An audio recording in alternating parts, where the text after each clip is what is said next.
What's up, guys? On this week's show... What the fuck, Sony? I can taste the dip. And the Keanu-sans hits a new level? All that and more in this episode of One Giant Leap for Geeks. Cue the music. That's one small step for man. One giant leap for Geeks.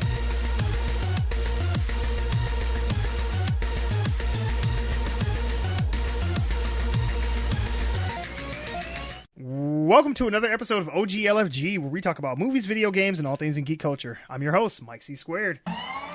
And with me are my co-hosts, Benwah. I saw Pro Jarek's dick, and it was not consensual. And DJ Melly Mel. Hey! Alright, before we get started, I want to let you know, if you enjoy the show, tell some friends about us. Share us on your social media. Whatever you choose to do, just know that you're helping us let others know about the best damn podcast they probably never heard of. Now, if you want to talk to us, the show is on Twitter at Giant Leap, the number 4 Geeks. You can get a hold of our resident DJ Melly Mel at Froggy Beaver, and Benwah is at Benwah Gaming. That's BENWAH Gaming. If you're like me and around my age, you're a sucker for nostalgia, especially 80s and 90s. I'm talking music, movies, television, games, just pop culture as a whole. So, if you're from mid-Michigan or going to be traveling to the area, I suggest you check out Rewind and Birch Run.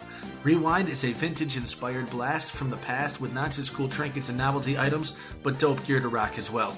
I'm talking shirts, jackets, caps, and even sneakers. Retro styles to make your inner child smile. Absolutely, positively, definitely check out Rewind. You might even see your boy Benwah copping something old school or shooting the breeze with the owner, Tyler. Rewind is right off of I-75, exit 136 in the Birch Run Premium Outlets, Section E, next to Crocs. What have you been doing this week? I had a really busy week this week. We successfully packed and moved our entire house. Oh, I can check a thing off of what I've been doing because I was a part of that, yes. Not the actual house itself, but we took all our crap out of the house and moved it into the beautiful, really pretty house that it is quite nice. I wish I could spend more time in, but unfortunately I have to work. Motherfucker, if you don't work, you won't have the house. That's true. Catch 22. I actually kind of did a little media marketing for our show this week. Okay. We listened to a local radio station. Okay. And T-Money and I listen faithfully, and I've listened to them since I was a kid, and he listens to them. They're like talk radio? No, it's like regular DJ? Local radio station, yeah. Okay. Are you not going to just name them? Because I'm already figuring out which one this is. Yeah, I'm trying to think, yeah. It's going to be, do they have one of those weird names where it's like... Not really. Bobby B and Timbo in the morning, and it's like, make a bunch of weird noises. I'm not one to talk with Mike C. They have DJ like Melly. a radio personnel in the morning, but sure. It's 102.5 for those who are curious. WIOG. WIOG.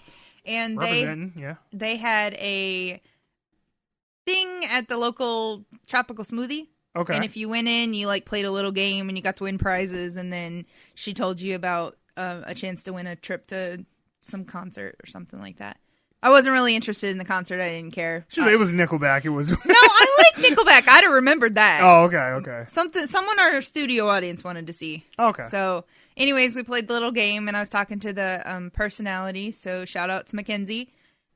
She actually started. Oh, she followed me on Instagram. Yep, she started following us as a show. I was trying to figure out. I'm like, who is this person? And she started following us as individuals. And sweet. She shouted out to me on Instagram, and she's like, hey, had to do some backdoor stalking stuff to figure out who you were, but I totally am digging the show. And she was actually listening to us while she was on, in between on being on the air. Really? So every time there was a song on, she'd hit play on our podcast. That's awesome. And she was listening to us, and she's like, I got, mad props for you guys, and I really enjoy everything that you guys are doing.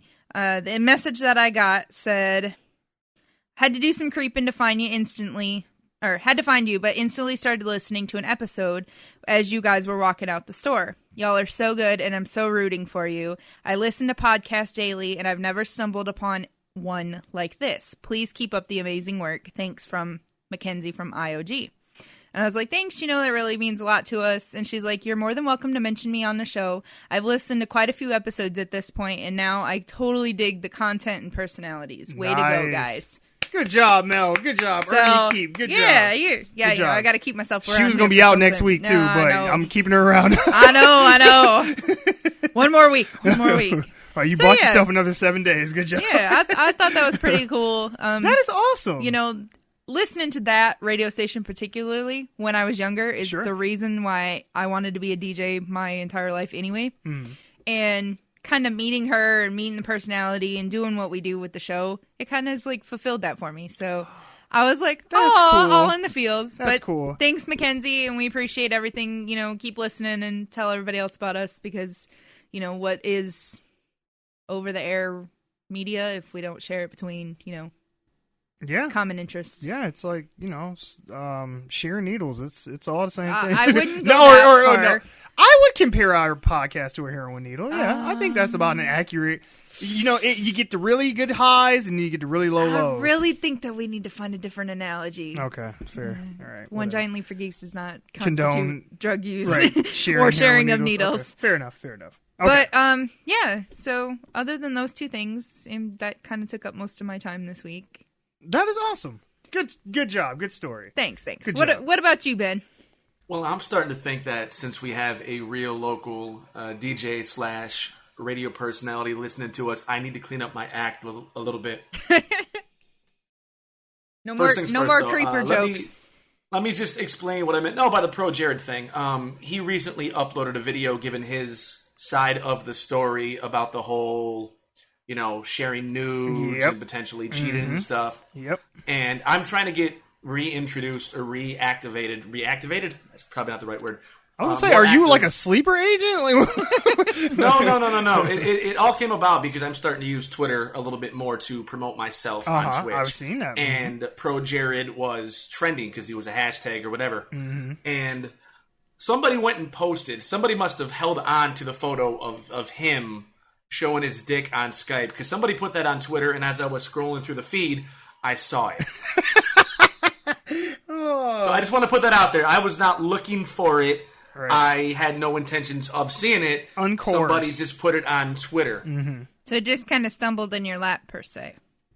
It did. It fell in his eyes. I was not gonzoed by the phallus. Not my face. Jared. Oh, that's awesome. Anyway, but no, like I've been saying, I've been starting to use Twitter a little bit more. I'm learning how to use these hashtags. I'm promoting myself, trying to be a little more active in social media. Currently on Twitch, I am playing Spyro the Dragon. I got a donation. I saw that. I was so jealous. I was so jealous. I was I love Spyro.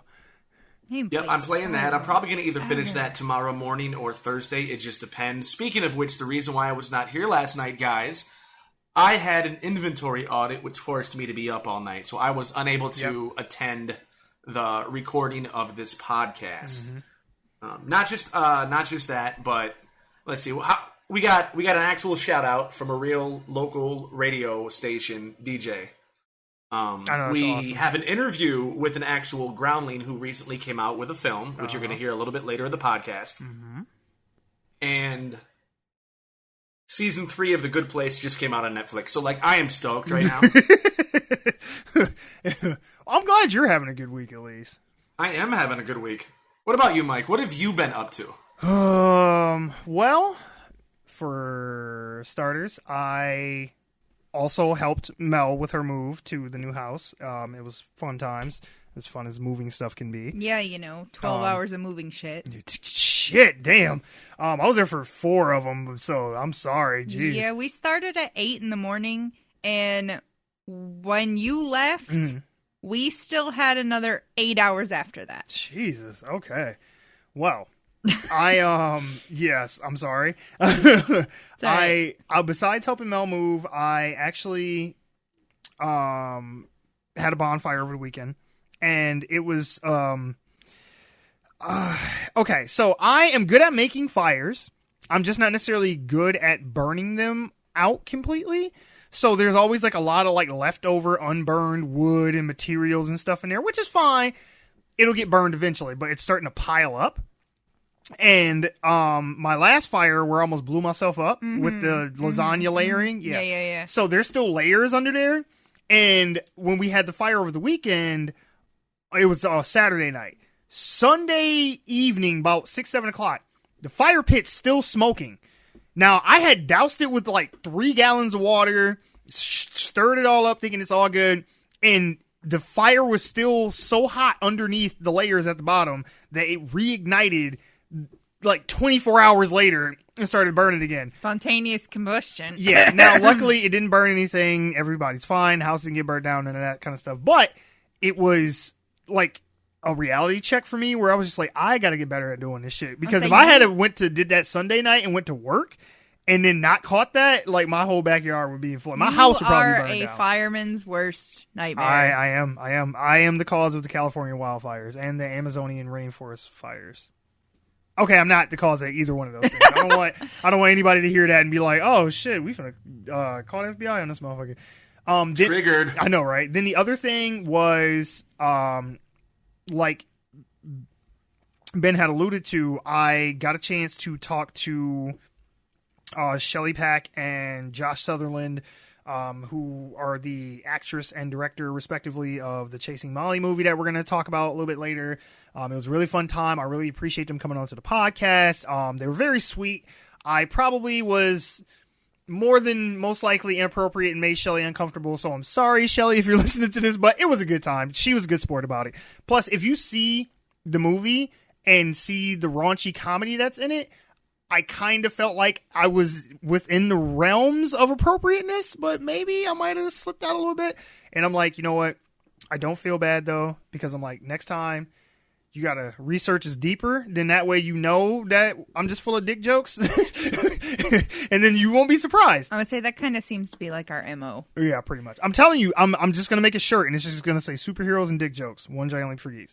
That's all you get. So basically, she's our first and last right. We're going to interview. Yep. And Mackenzie is probably going to unfollow us on the gram. So sorry, I've ruined everything. You that know, we've built. Everything I worked hard for. I know.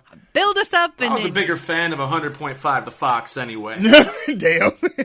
But other than that, it's been a pretty, mundane week, except for the thing we're going to talk about a little bit later, but we will get there because motherfucker. I want to say you have news you didn't tell me? No. Oh, no, you told me that news. Okay, we're good. No, we gonna go into this shit. Okay, yeah, we're good. But that's enough for now. Let's go. Moving on. OMG, congratulations. You actually did something over the week. And special shout out to DJ Melly Mel for getting the word out and networking. Well done.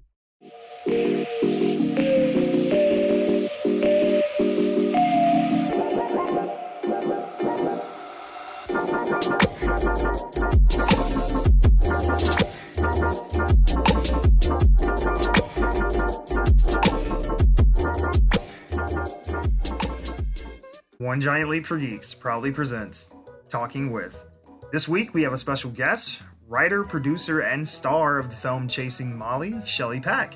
She was gracious enough to join us today. Thank you for coming on the show. Go ahead and just tell people a bit about yourself. Yeah, my name is Shelley Pack. First of all, thank you so much for having me on your show. Really honored to be here. I'm an improviser, comedian. I live in Los Angeles, California, and I just made my first feature film. I wrote the screenplay, and I got to play the lead, and I also produced it, so it's very much my baby. It's called Chasing Molly on iTunes and Amazon Prime. And I'm really proud of this movie. It's definitely not for kids, but it kind of puts it's an independent film, and we really took advantage of it being independent and got to just be as funny as we wanted to be, and kind of broke all the rules, and which was really fun to do and very liberating. So I hope you guys check it out. We're on Amazon Prime, iTunes, DVD, Blu-ray. So check it out. Yeah, Chasing Molly. I know you got to see it, so let me stop bragging about the movie and saying how great it is so you can step in. You know what I mean? This is your time now to say how much you liked it. Right, exactly, right. She's like, now you have the floor to tell me how great I am. Yeah, I really just opened the door for you there. I'd appreciate it if you'd walk in, Well, now, but before we get started, as you know, we are doing this over the internet, and the internet is a place of absolutes. You are either the best thing ever, the worst thing ever, you're either left, right, or there are no in-betweens. It's literally made of zeros and ones, so we need to place you into some stereotypes, boxes, Great. if you will. Sure. I'm going to ask you some questions, and we're going to see what camp you're in. So, Okay. are you ready? Yeah. All right. First, Domino's or Pizza Hut? Pizza Hut. Ooh, why? I don't want to say anything bad about Domino's, because if you do want to use me for sponsorship, I'm available. Right. But I don't like their sauce. It's too saucy, tomatoey for me. Okay. So I like Pizza Hut. But yeah. Listen, I'm going to stand by my answer. It's Pizza Hut on this. All right, fair enough. Okay.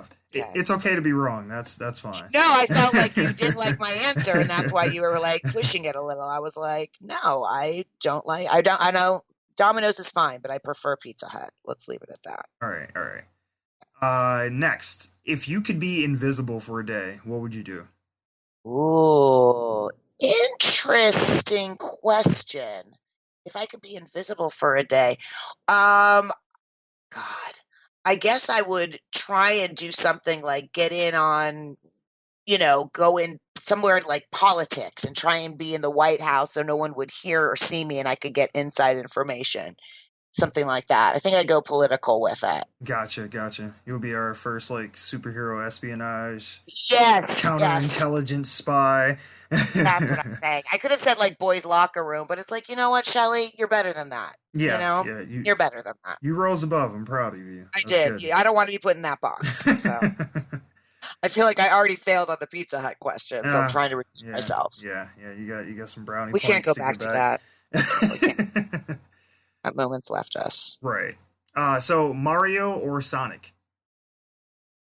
Mario. Okay. All right. Good choice. Okay, great. You dodged a bullet. I guess so. Okay, I'm ready for the next one. All right. I feel like I'm getting my bearings here, and I'm doing better at this. Yeah. So, what would you say is your favorite movie quote? You know what my favorite movie quote is the end of Willy Wonka.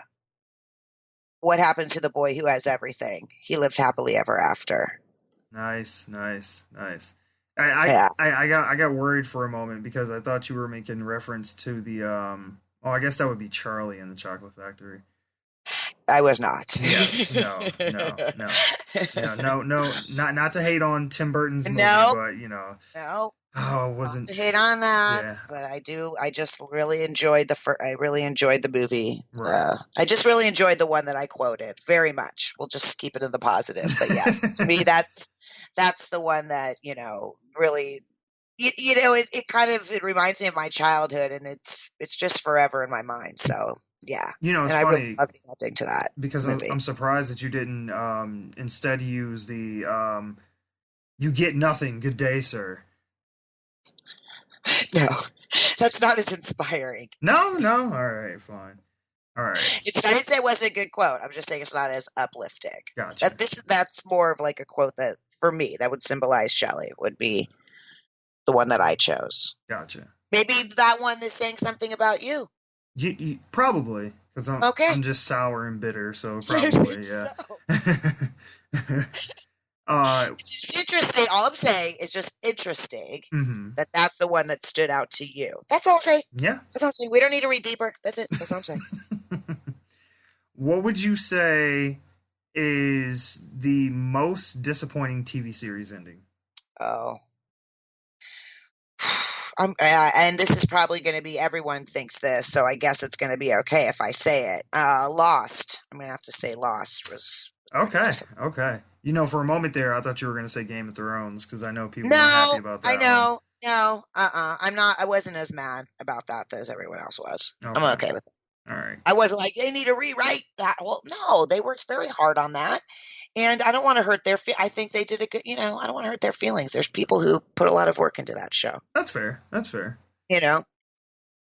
But Lost, and I think they would admit that the ending was a little lackluster. I don't like when they're like, oh, it's all, pretend or a dream. Yeah, It's well, kind wasn't there like a soap opera that did that? It was like Saint Elsewhere, I think, where it was like, oh, it was all in the mind of an autistic child in a snow globe, and it's like, are you fucking serious? Like, what?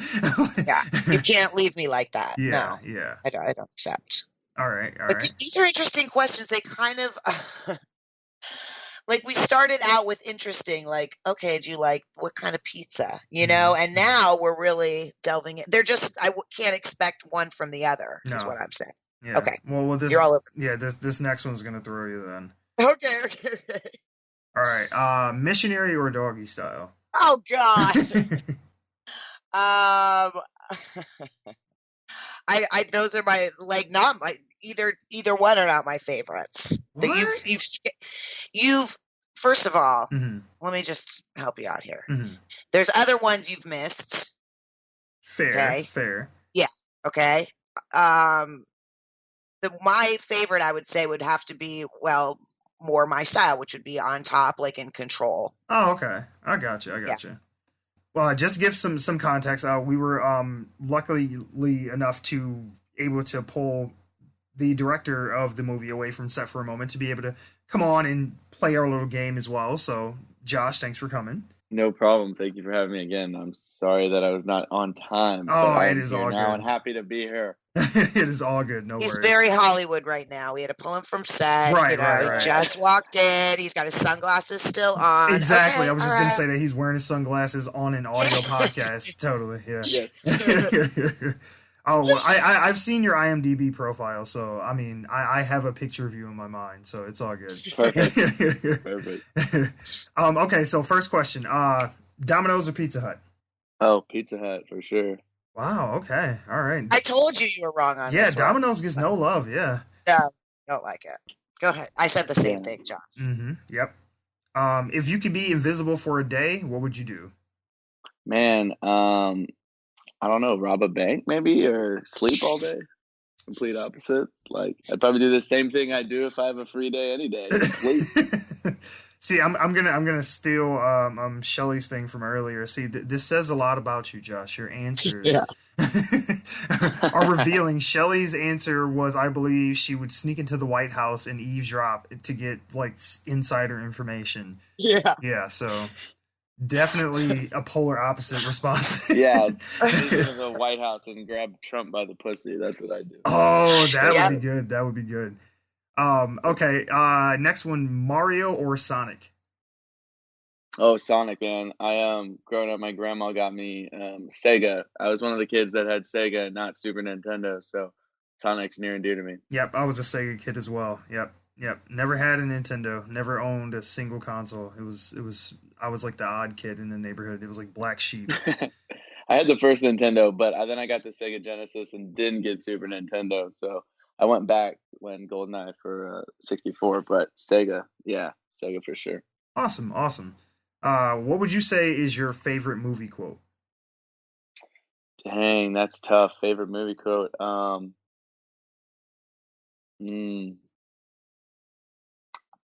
It's hard to not go with something super cliche. Like, I mean, you can say "Hasta la vista." That's fine. Well, I'll be back. Luke, I am your father. Like, it's just something super cliche like that. Like, hey, that's fair. Hey, you like what you like. There's no judgment, right? Josh. I was judging. She was quietly judging you. Yeah, it's like the first rule of Fight Club is don't speak about Fight Club. There you go. Oh yeah, that was elegant. No, rolled right off the tongue there. Right. Sorry. Okay. Now for one of the fun ones: missionary or doggy style? Doggy. Question mark? I know. I was gonna say. I was like, I love the inflection of like not sure, like doggy. I guess. Like, is this kosher to talk about? Yeah, my mom is not listening to this podcast. Doggy style, of course. Okay, all right, yeah. Well, you really turned around on that. First you're like, missionary. Oh, mom's not listening. Doggy style, baby. Right. Doggy style. It's like two in the pink, one in the stink. He's like, God. Okay, so Josh, aren't you glad I booked this podcast? I'm so glad this was like my fourth question in. Oh yeah. This was the last question right before that I asked Shelley right before you came on. Yeah, so she figured that you'd be able to dodge some bullets, but I guess not. No. But to be fair, I saw your guys' movie, so you should have kind of expected this. Sure. Yeah. We were asking for it. Okay, yeah, gotcha. Yeah. Okay, what would you say is the most disappointing TV series ending? Oh yeah. I answered this one too. Oh, you answered already. Man, what was I super bummed about? I know what you were. That's what I said. No, I mean, I'm not gonna go with like I'm trying to think because really, I don't waste brain cells really on like I'm trying to remember like TV series of years gone by that I was super bummed with because I don't want to say Game of Thrones. You know, like Game of Thrones, I wasn't as upset with it as everyone else was.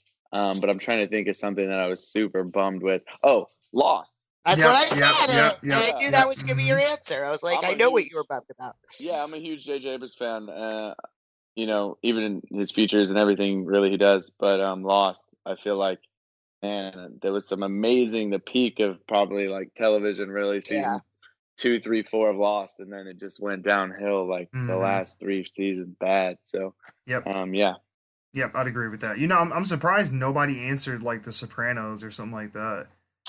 Yeah, Sopranos too. I was thinking Sopranos as well. Yeah, Sopranos I wasn't as upset about as Lost at the end. But yeah, no, Lost because there was too much mystery in Lost where we had too much writing on it that we needed solved. Yep. Well, Sopranos I didn't feel as invested as I felt in Lost. You know what I mean? Exactly. Yeah. Like in Lost, I felt like very, very invested and needed some answers. Didn't get them. It's like I need closure. Damn it.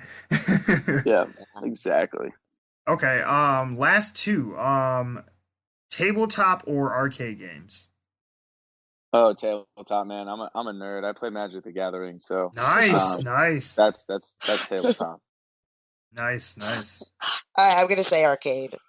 Okay, that's fair. Like I have friends that have tried to get me into D&D for years, and I just can't do it. I don't know why. I can't either. I don't understand. Like I'll go to see Josh and he looks like he's hungover and it's just been like a night of playing Magic the Gathering and there's like pizza boxes, like cards strewn about, you know, and he's just like, I'm like, what were you doing last night? He's like, man, you know, I got this card and it was like one that was not listed or whatever. And I don't get it at all, but he is just like out, like he is so in this game. But no, I don't get it at all. I've never played D&D, so I'm assuming I would like it if there was the right dungeon master and the right story and the right group of people, playing. But I've honestly never played a game ever.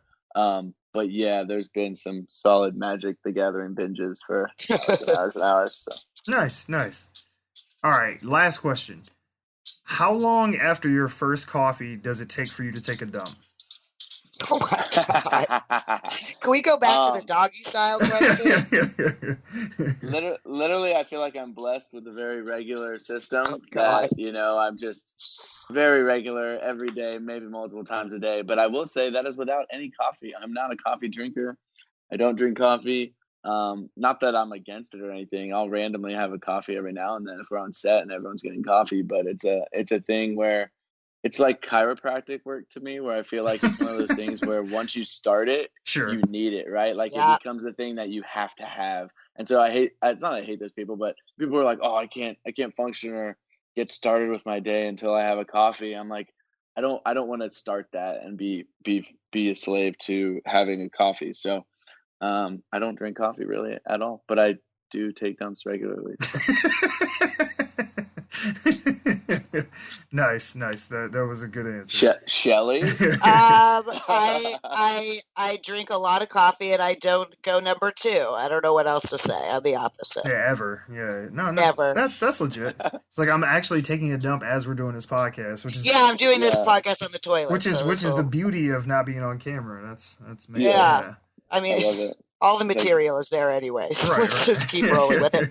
Interestingly enough, Josh's debut in Chasing Molly, I don't know if you caught this. Yes, I thought that was him. Yes. It's him. Mm-hmm. He's featured on the toilet. Yep. So Yep. This is, Because Yeah. it was funny Wow. because while I was watching it, I was like, that scene lingered for like a second longer than what I would have normally assumed, and I wondered why. And I was like, is that the director? I'm like, he kind of looks like him.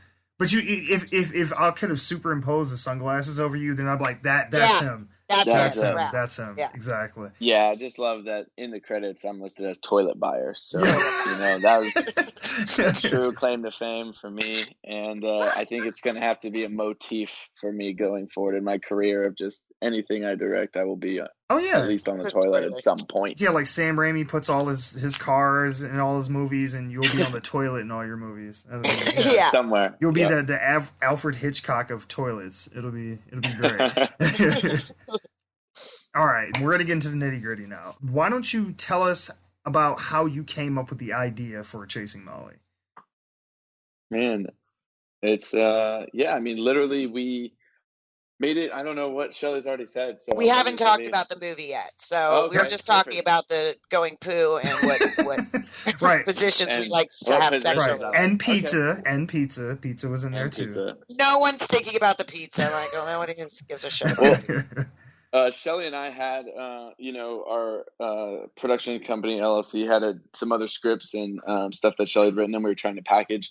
And we had investors fall through a couple times, and so we literally, I feel blessed that I've made my career doing every crew position under the sun. So I have some really nice sound gear and film gear and cameras and stuff like that. And I was always like, we have the tools to just make something ourselves, right? And so we had enough investors fall through in other projects that we were determined to write and create something that we knew no one could say, no, you can't do this, right? So we literally, sat and tried to figure out what that story was. And I had been on another film in Indonesia for, 4 to 5 months, and had a little footage that I shot over there and brought back this teapot.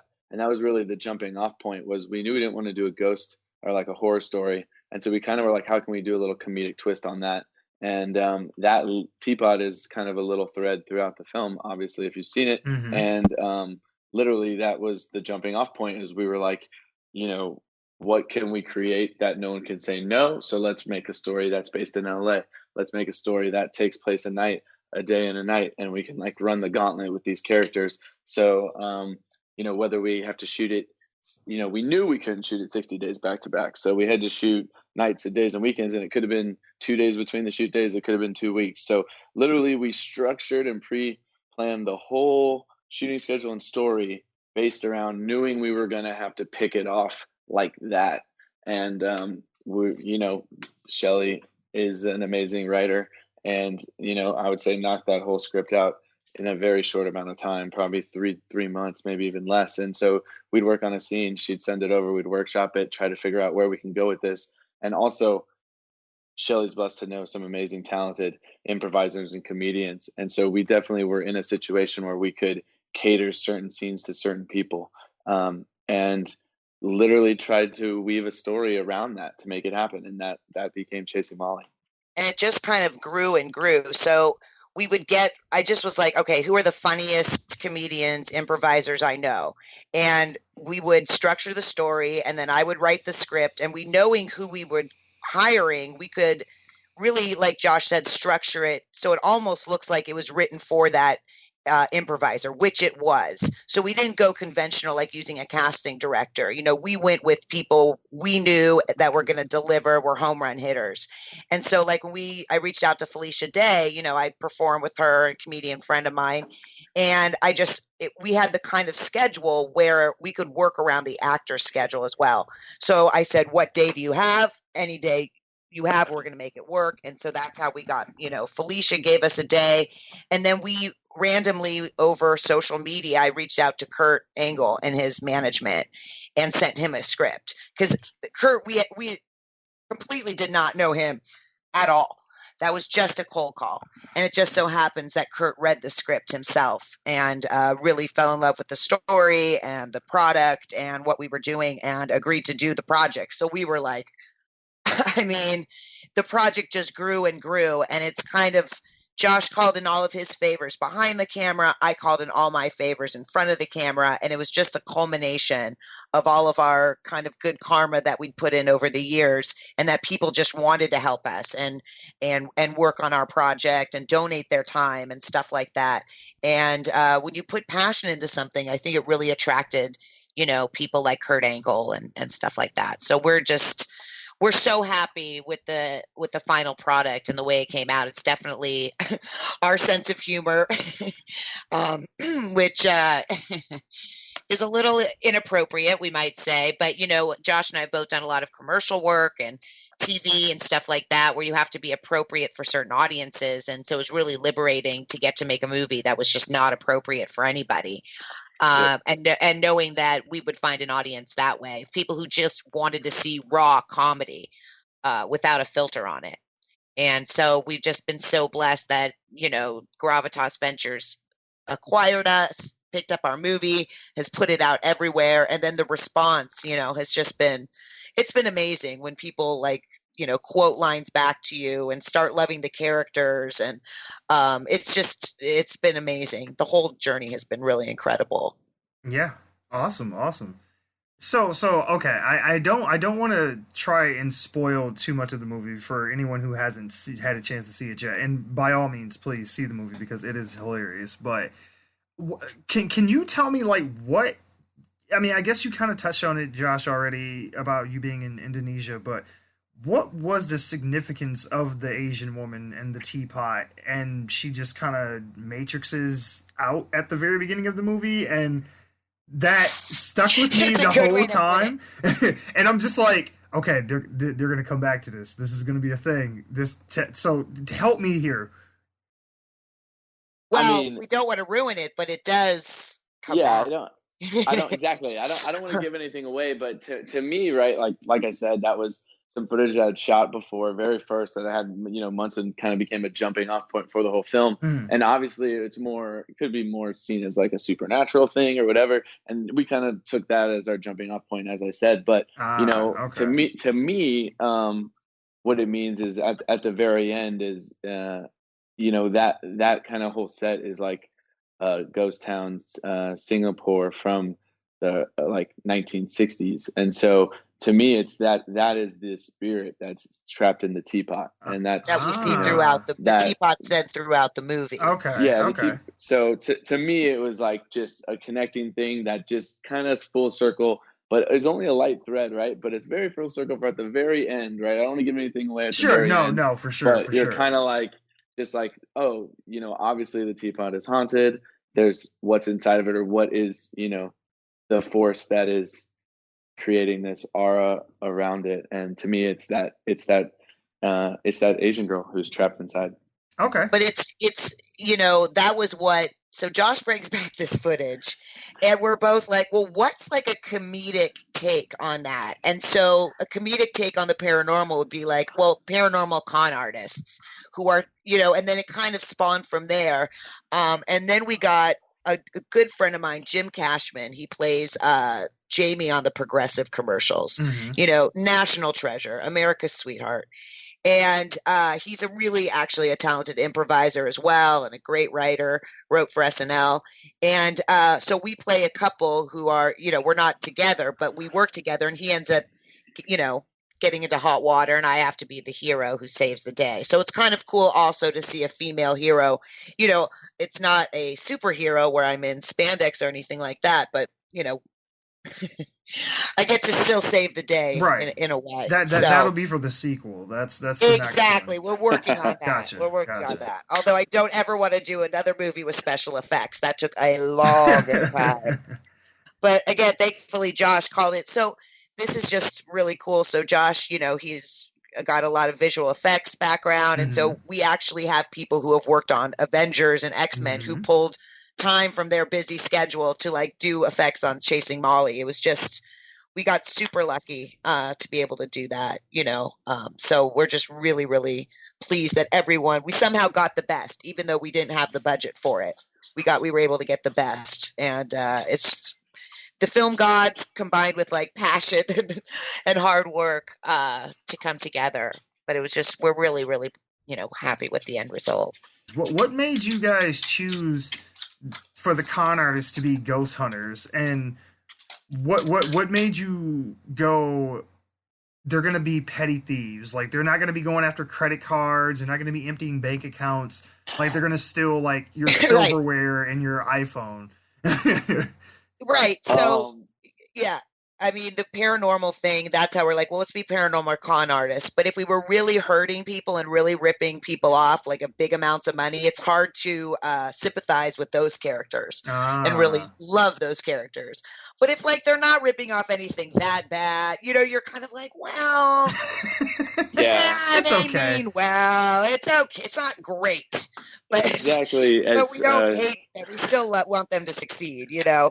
Well, exactly as Shelley said, like, at the end of this, we're trying to have a character arc, and, you know, they're starting off, as you said, as petty thieves. And so you eventually have to feel for their character at the end and hope that she can save her friend and, you know, get herself out of the situation. And so, as Shelley said, if they're doing some really, really terrible shit, you're not gonna be on their side. It's hard to support them. And I will say it was a little bit of necessity. I mean, it's a super independent, super low budget movie. We just don't have the funds to have 1 million prop diamonds or prop banks and, you know, piles of fake money and all this stuff. So it's kind of like, well, what can they steal? Well, a bunch of like you said, knives and candlestick holders and tennis rackets.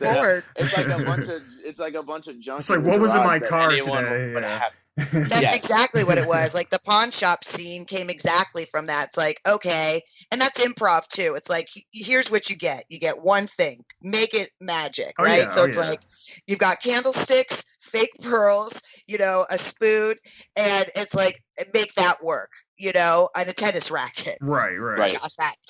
So the comedy came from there. I mean, so it doesn't matter what you have. When you have, like, when you can improvise and be funny and stuff like that, you can work with nothing. And that's kind of almost the story of Chasing Molly, was like, we really just had, Josh had his red cam and good sound gear, and I had the writing ability and acting and friends in the business, and that were also, you know, actors, and that was it. We didn't have the huge budget and props, and we couldn't do Ocean's 11. We just didn't. You had to cut the showdown on top of the skyscraper. Yeah. I couldn't be like dropped in like Mission Impossible style. There's a lot of things we wanted to do. Sure. But you know, it ends up being a really endearing movie because you want to watch a comedy for the comedy.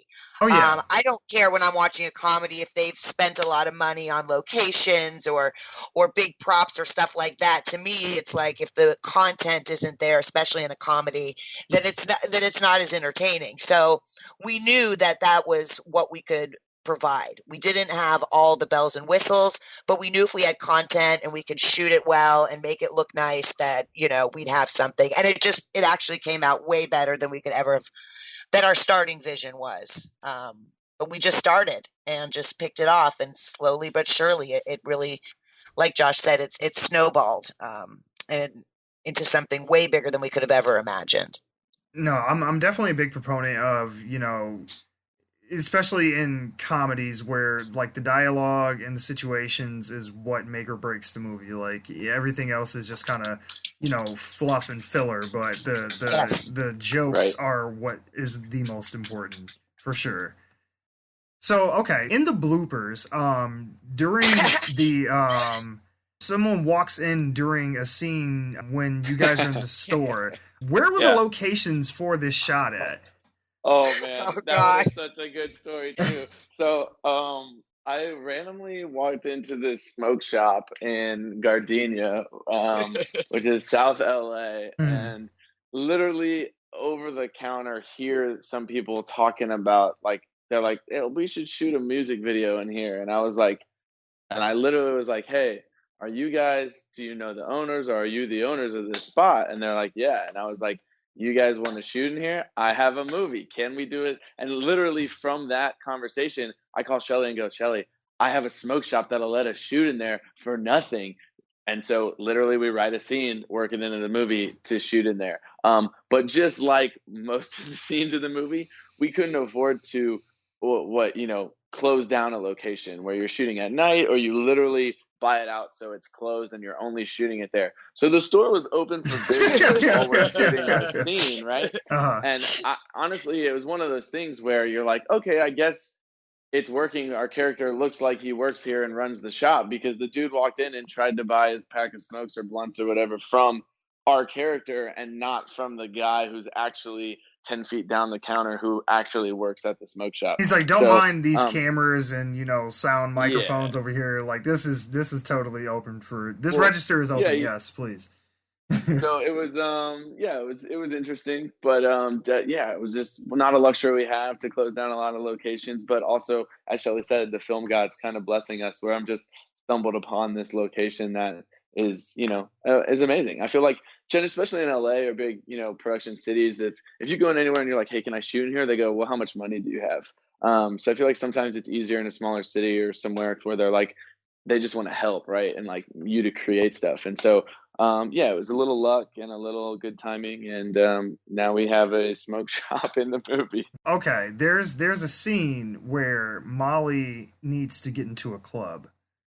In your personal life, I know what's happening here. Go ahead. In your personal life, have you ever had to flash somebody to get access to something? No, and I'll tell you why. I've never desired to go into a location badly enough that I would resort to that. I mean, honestly, you would have to sell me on even leaving my apartment to go to a location, let alone having to force myself in. So, but what if they told you the Willy Wonka's chocolate factory was inside?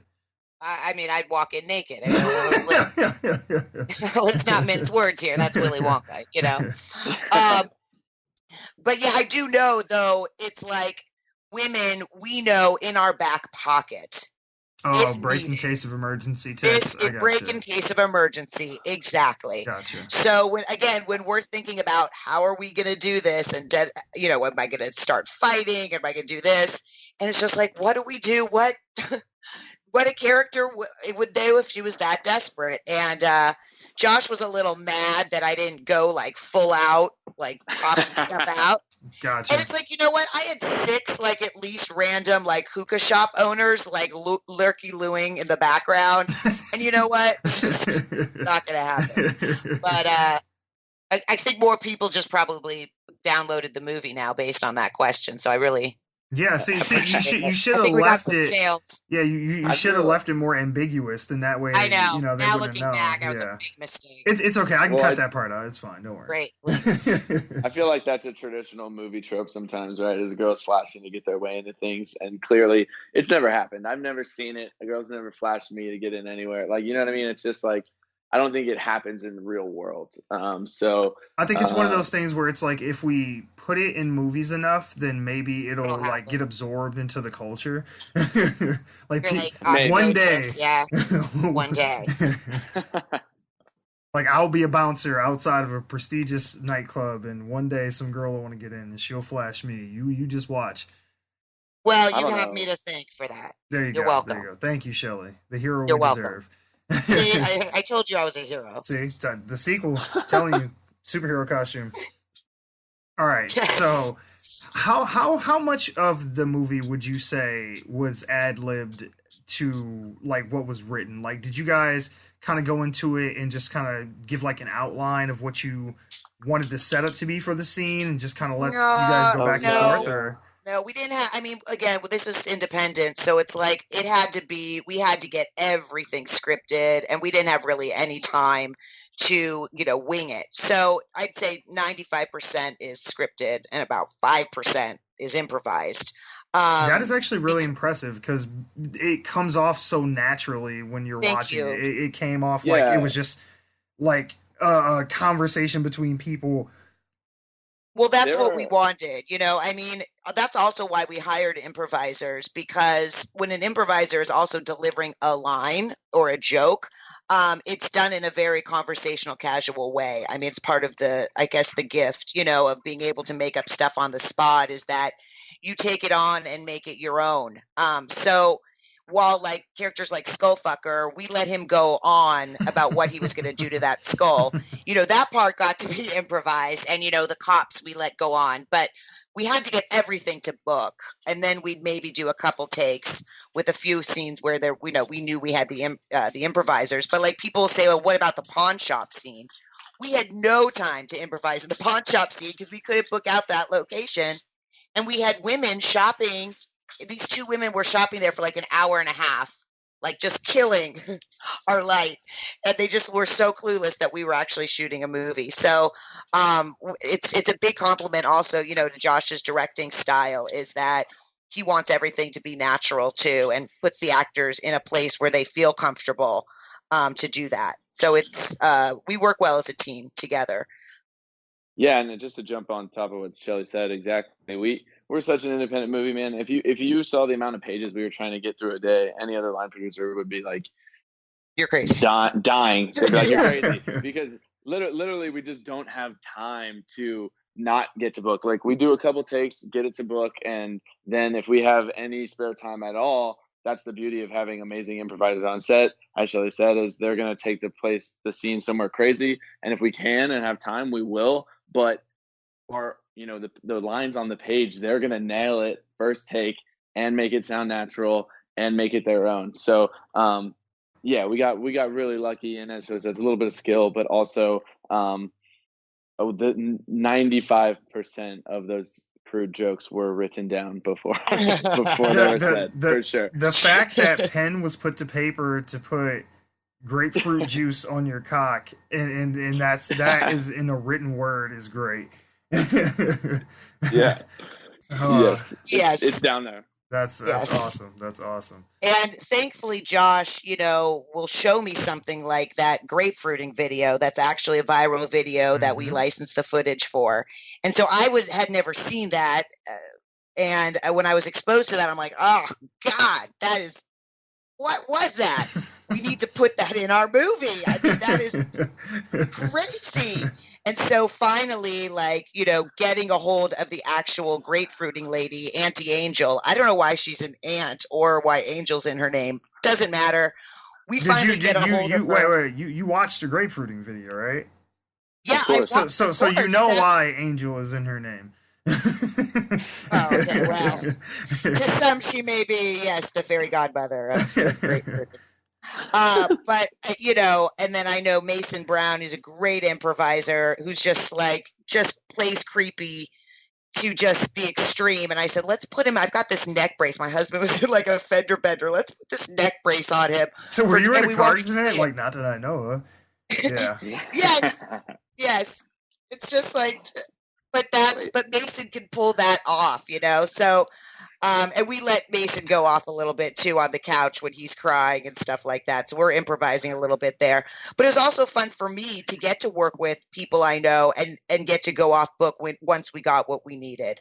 But like Josh said, because we're so independent, we just had to have we're shooting some page 10, 12. One day we had 15 pages we were shooting. So, there wasn't time to really get to do a lot of improv. Yeah, I would say, as Shelley said, it's mainly Skullfucker's scene and the cops were really the ones given the most liberty. Yeah. And I think that truly comes across with the cops. And that's also, as Shelley said before, knowing those actors, knowing what they can bring, and knowing the dynamic between the two. And so Drew and Mike, they have a really interesting dynamic. So we definitely carved out a little bit extra for them to have some fun inside that cop car. Nice. What was Well, I guess I kind of don't need to ask this question, but if you want to expound upon your answer, you can, because you kind of already answered this a little bit earlier, Shelley. But what was it like getting Kurt Angle and Felicia Day to join and be in the film? Oh, I mean, Felicia is a friend of mine, but she's so busy and is all over the world doing stuff. So I approached her, but I was like, there's no way she's going to have time. I said, Josh, I'm going to ask Felicia. And she's such a team player. She's also a writer and a producer and the star of her stuff. So she knows what it's about, to make something. And she, really responded to the story and to her part and made it work. Kurt was a cold call, and this I'll let Josh talk about his experience because I was not familiar with the wrestling world, and Josh grew up with it, so this was pretty crazy. Shelley, obviously, when we sat and talked about who I envisioned for the character of Mr. Black, I literally wanted, a muscly, big, ripped dude, loud talker, wisecracking, and I'm like, this could, maybe. Since we're such a small movie, it's like maybe a wrestler would be interested, blah, blah, blah. And we were working with some smaller names. And then one day in one of our pre-production meetings, Shelley threw out, she's like, what about Kurt Angle? And I was like, are you kidding me? Is that even an option? Like my mouth dropped and I'm like, what? And it maybe is, as Shelley said, a little bit of naivety of not knowing like how big he is of a wrestler. And she's like, I just found him and I know his manager's email and we're gonna send him the script. And I'm like, if you know Kurt Angle's character in WWE at all, then I can see the joke, what's written on the page. I don't think he'd be into this. But honestly, Kurt is so hands-on with his career that he read the script, so we're hearing this through like his team, right? Like he read this, Kurt's going to read the script. He reads it. A couple of days later, he actually likes the script. He thinks it's really funny. Okay, great. We're in touch with his agents. We work out a deal. A week later, Kurt is down to be in the movie. And it's just, I can't speak more highly of Kurt Angle at all because the man is a legend. He's an Olympic champion. He literally doesn't have to do our movie, is not like we're not paying him anything near about what he deserves to be on set with us. He flew in, we shot him out in like a day and a half. He flew home. He killed it, man.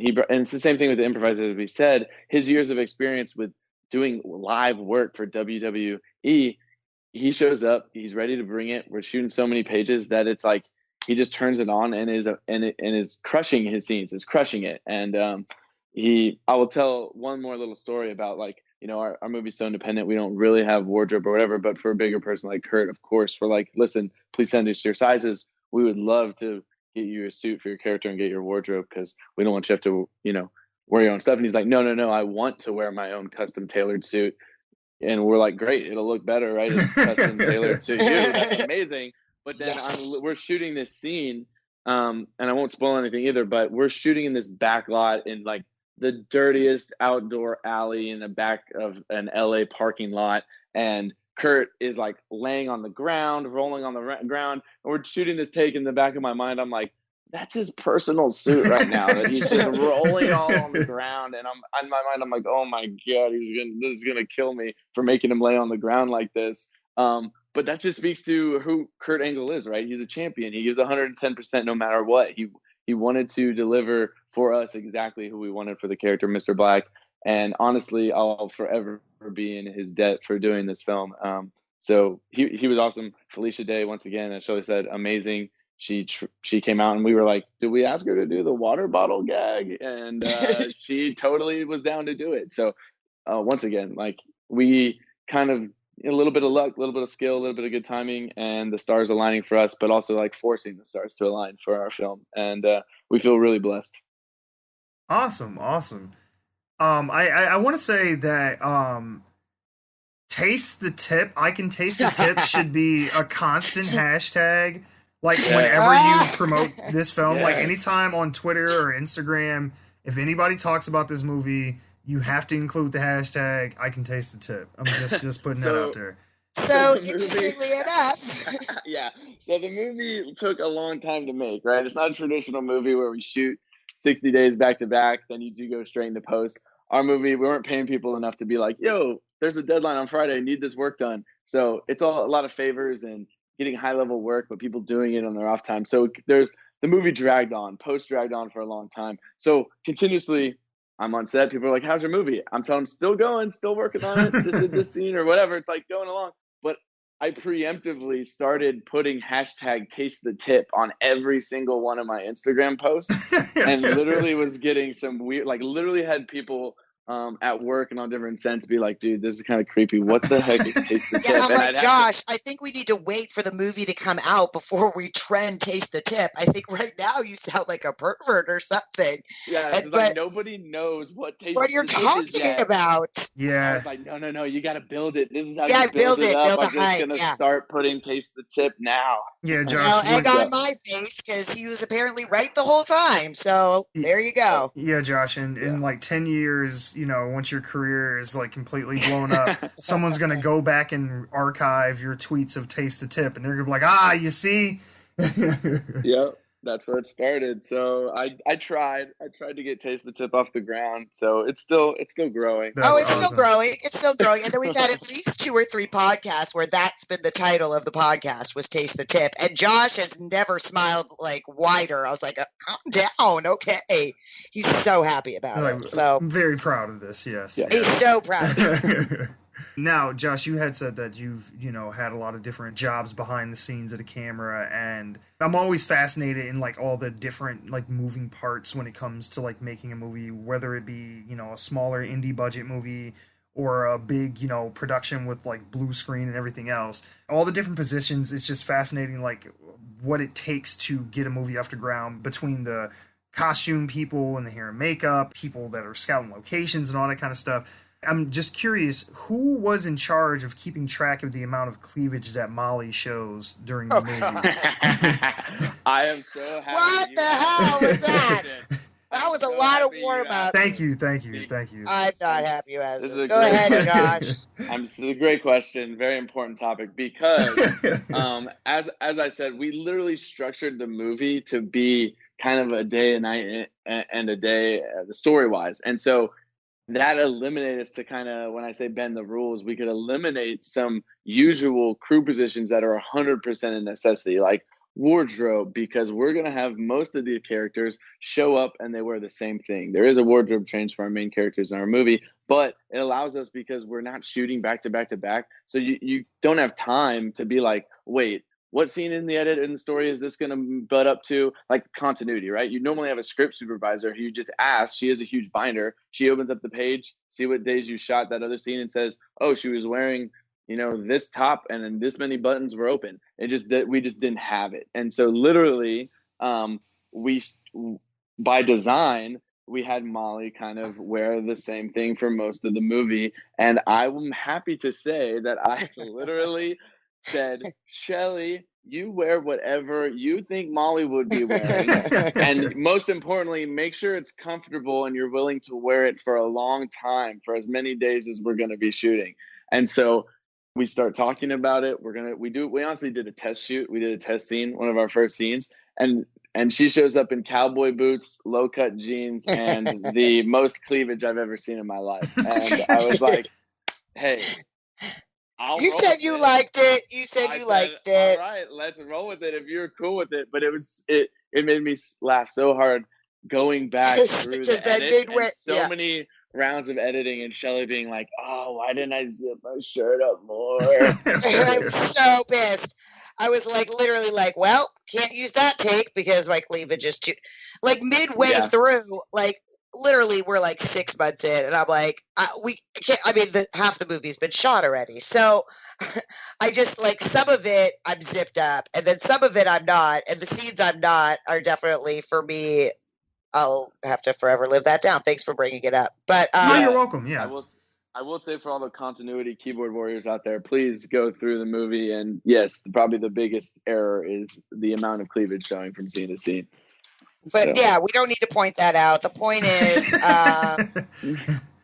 I was in charge, to be honest with you. I was in charge of wardrobe and I picked my own. And also the cowboy boots were very uncomfortable. And I regretted that decision. Yeah. Midway through the shoot when we had to do all these like walking takes. Yeah, there'd be a lot of walking and Shelley to be clacking around. Oh my God. Laughing. Laughing. That was hilarious. I still stand by what I said. Shelley's the hero we deserve. So thank you, Shelley. Yes, you didn't know you needed. But... So what would you say is your favorite thing? I guess this would be a question specific to each of you. Josh, in your case, what would you say your favorite thing is about directing? And Shelley, what would you say is your favorite thing about acting and or producing? Like, do you have your choice? For me specifically, I mean, it's definitely that like being on set, right? Like, is the most fun thing of the process to me is shooting it and actually rolling, and basically creating something out of nothing. Like, you're literally, I feel very blessed that I get to do something where, I live my dream, get to make money by creating something out of nothing. Like, literally, it does not exist. Like, we're spending the time in the script and putting the energy into these characters and the paper and seeing that jump off the page. And that second you've called cut, right? And like, it's been captured. It's really exciting. Just in that that split second, in that moment, knowing like, okay, it just became real. It just became something out of nothing. So that's probably the best part for me.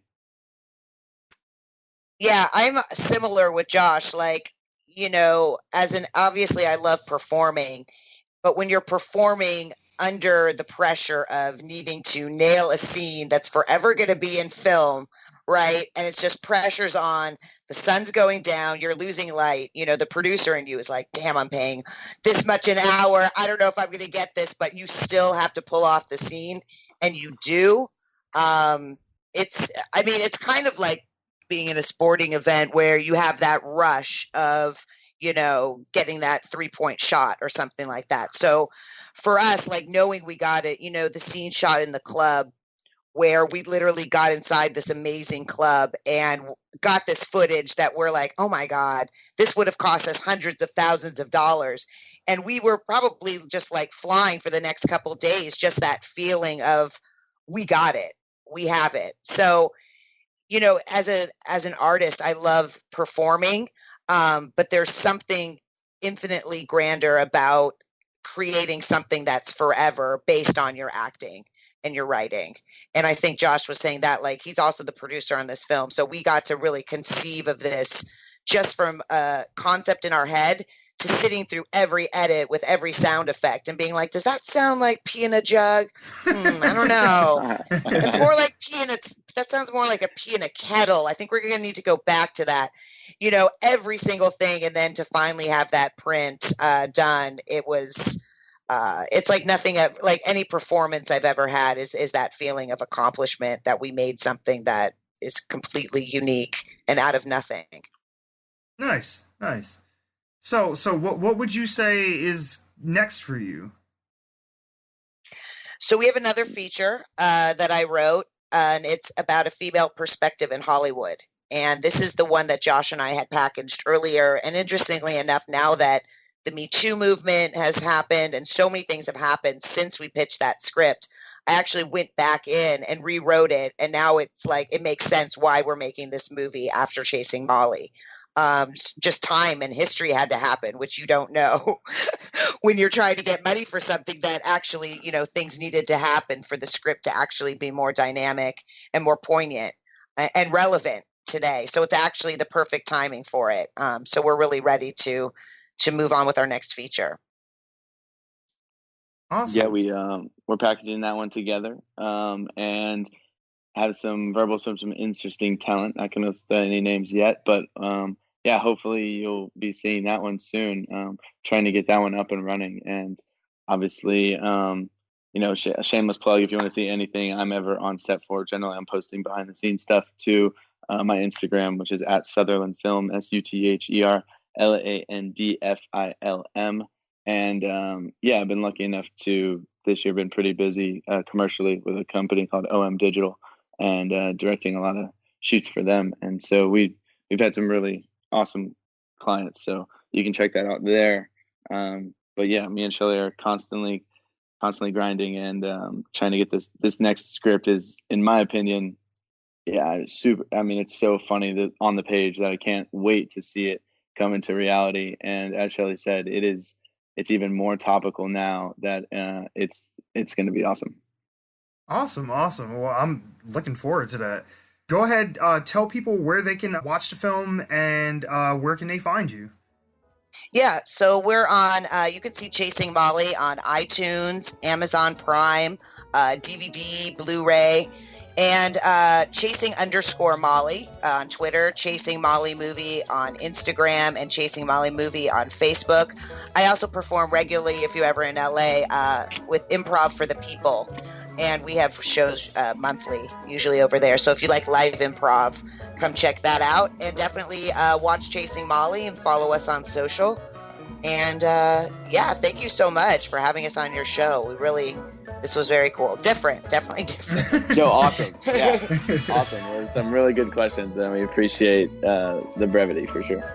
No. I'm glad that you guys came on. Like, this was fun. Like, this.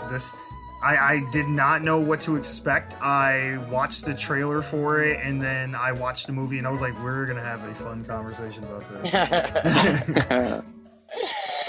I want to thank our guests for joining us, and I want to thank you for sitting in on another edition of Talking With.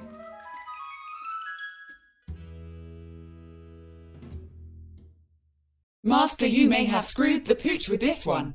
Hey, there's always next time. If there is a next time.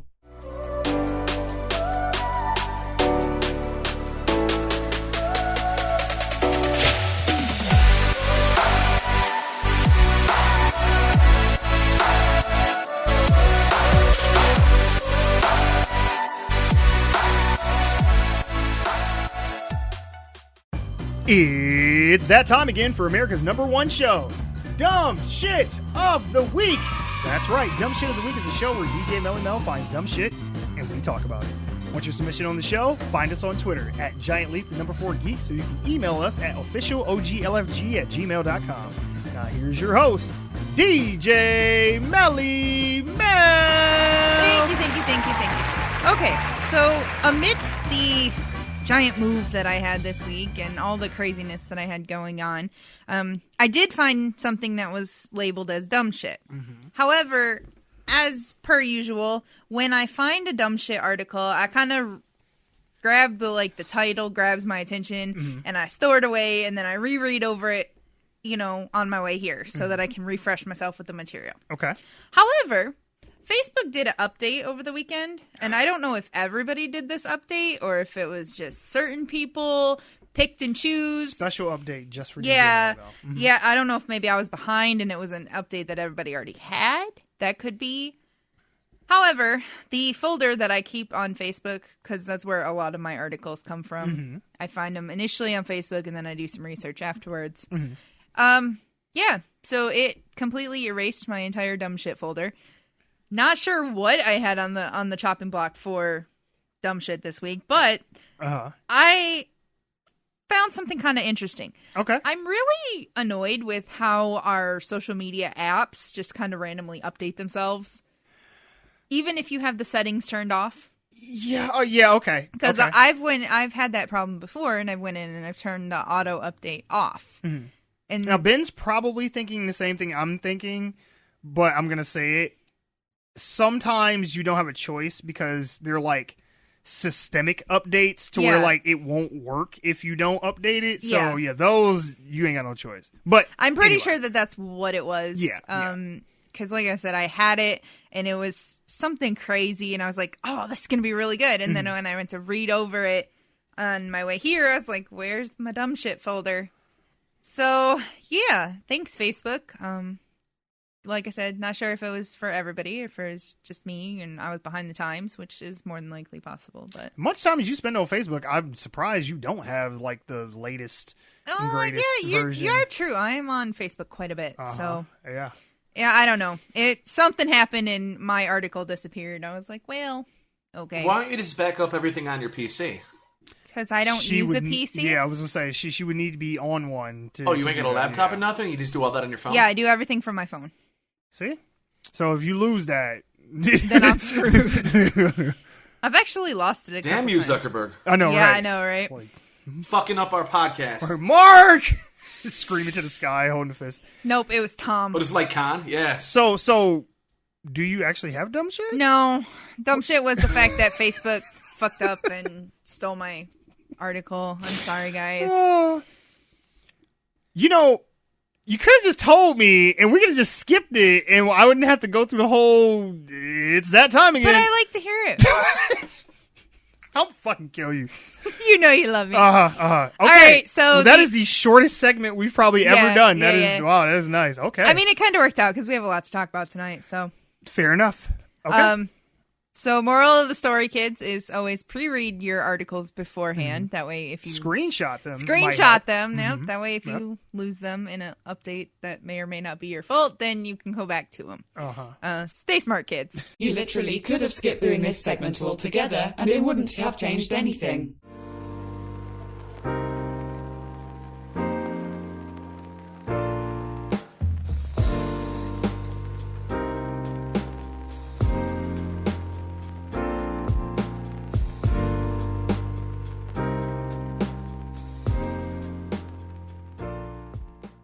It was Wednesday. All right. And I was having a good day. Yeah. I went to the gym, got some housework done. I was setting up some things for the podcast, like for the interview and stuff that we have later. Awesome. Sounds like a good Wednesday. Everything was going good. And then the sky fucking fell. Okay. Now, we are going to talk about the whole Spider-Man MCU, I guess the Disney-Sony custody battle, I guess is the best way to say it. They're going through a very, very messy divorce. I say mom and dad have split, and now we are splitting up the furniture in the house. Mama keyed his car. Right. Who gets the dog? King Solomon's talking about splitting the baby here. Yep. Like, who picks him up on the weekends? It's a whole thing. So now we are not just going to cover some surface level shit, because we're going to go deep. We're going balls deep into this shit. Because there is some corporate backroom bullshit going on, and I want to address this.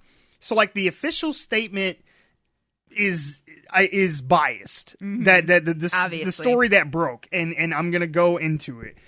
So, I just want to. Okay. Everybody take a deep breath because Mike's about to have a heart attack. So Deadline is who broke this story, right? And there's a guy, the journalist that broke the story. I bet he's the most hated guy in the world right now. So, Sony does this thing, like, after the Sony hack, we found out that there is like some. They do this thing where like if they want to get some information out, but they don't want to make it like an official statement, what they will do is they have a go-to guy, and he's Mike Fleming, the journalist, and they will like leak information to him. Okay. And so whenever it says sources say that's Sony. Yeah. Okay. That's coming directly out of their mouth, because in the email correspondence, they say like, oh, we got a guy that we go to leak information. So this is the guy. So anytime in the article where it says sources say, that's Sony directly saying Sony says. Yeah, exactly. Right. And so the whole article is basically from the mouth of Tom Rothman, who is the head of Sony Pictures. And he used to be the head of Fox, which we'll talk about that too. But he was a major driving force behind like the X-Men and Fantastic Four movies being so shitty. And the reason it took so long to get a Deadpool movie made in the first place, because he didn't want that shit. He is very fiscally frugal, we will say that. He doesn't like to spend money on shit, and he's very hands-on with the projects that he's involved with. So, all that out of the way, now we're going to talk about the article. So, we're going to kind of just skim this, but I'm getting this from Deadline. It says they use puns in it, so I damn near don't even want to read the shit, but there is a lot of webbing here. But it all comes down to money, and it's easy to understand why both sides refuse to give ground. Disney asked the future Spider-Man films to be a 50-50 co-financing arrangement between the studios, and there were discussions that this might extend to other films in the Spider-Man universe, like the Venom movies, the Morbius, whatever other silly shit they're coming up with. They were like, hey, we will co-finance this and help you guys out, but we want half of the cut when the movie comes out. It's a fair deal. All right, okay. So, it says Sony turned that offer down flat. Sources, Sony, said that Sony, led by Tom Rothman and Tony Vinciquerra, came back with other configurations, but Disney didn't want to do that. But Sony did not want to share its biggest franchise. Sure, Disney will be putting up half the funding, but the risk is in how much you are going to make back in profit. Disney wasn't at all interested in continuing the current terms where Marvel receives in the range of 5% of first dollars gross. Now, what that means, first dollars gross, is Disney would get 5% of the first weekend box office. Okay. And then the other 95% would go to Sony. Okay. So they produce the movies, Sony finances it, Marvel gets half or 5%, they get the rest. Okay, that was the current setup, and that's what Sony wanted to keep, and that mouse was like, I don't think so, bitch. He's like, I'm gonna need that paper. Yay, I like when he does the mouse voice. But they go on to say that sources, Sony, said Disney's top brass for the past several months has sought new terms for Feige and the Marvel cross-pollination to continue. As the Spider-Man relationship grew, Feige and Sony Pictures chief Tom Rothman spoke about the possibility of a wider involvement in the Sony-controlled Spider-Man universe, which contains 900 characters. That's just Spider-Man and his, cast of people. Damn. 900 characters. So as you can see, Sony has a vested interest in not giving this shit up, because they're like, man, we got 900 motherfuckers we could be plugging movies for right now. Like, hell yeah. So it is understandable that the fiscally shrewd Rothman would balk at giving up half of Sony's biggest franchise to Marvel. After all, Marvel already owns the merchandising on Spider-Man. Does the mouse really need half the movie's universe also? Sony so far has decided that as valuable as Kevin Feige is, Disney is asking too high a price. Sources, Sony, said that Sony reasoned that they will be fine without Kevin Feige. The creative template has been set on the Spider-Man films, and Watts and Holland are in place along with Amy Pascal, who became producer with Feige after she exited the executive suite after presiding over the previous Spider-Man iterations directed by Sam Raimi and Mark Webb as Sony Pictures chief.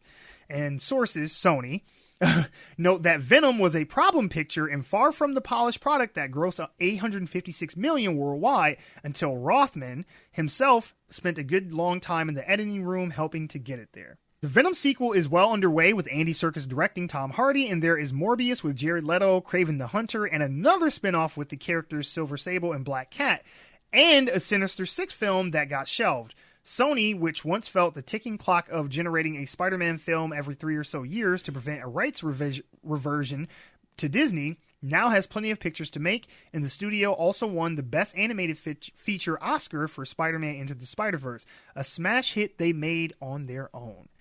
Now, I know I just did a whole lot of word vomit there, so let's kind of dissect this.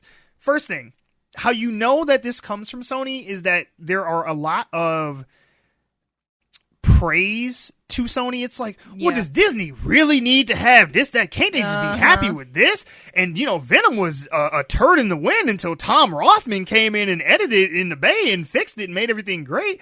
And they did make Spider-Man Into the Spider-Verse, which won an Oscar. They did all on their own, by the way. And I'm like, the article is very biased to Sony, from the get-go. So it's like Fox News right there. Thank you. I was going to say, so this is very, very blatantly, been a tainted article. I'll say there is a lot of Sony ass kissing in there. Yeah, I swear I could, smell the taint on the fucking words. Yep. Now, okay, at this point, I do agree, personally, that Disney is being a bit greedy. Okay, that's fair. Now, because like it says, Disney owns the merchandising rights to Spider-Man. So any toys, shirts, movies, shirts, DVD paraphernalia, anything like that kind of stuff, they get all that money. So basically, your entire back room is funded and Disney funded owns by all that me shit, and Disney owned. Gotcha. So merchandising, toys are where the money is. Oh yeah. Yeah, you might make $1 billion on a movie, but you will make way more than that in merchandising. Oh yeah. So, they're taking the lion's share of the profits off of the character, regardless if there's a movie out or not. Right. He's been around for 50 years. Yeah, when there's a movie out, yes, more merchandise can be sold, but even if they never make another Spider-Man movie again, if a little kid sees Spider-Man face on the backpack, he gonna buy that shit. So it's like, come on, or I'm sorry, his parents are going to buy that. Mama, Spider-Man, backpack. Right, now. Yeah, okay, all right, just as long as you shut the fuck up.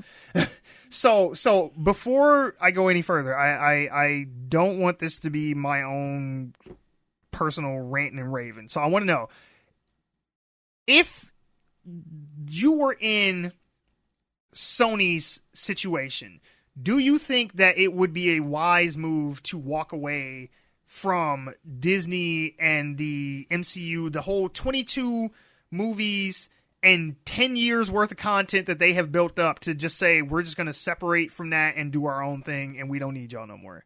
No. I'll tell you why. Okay.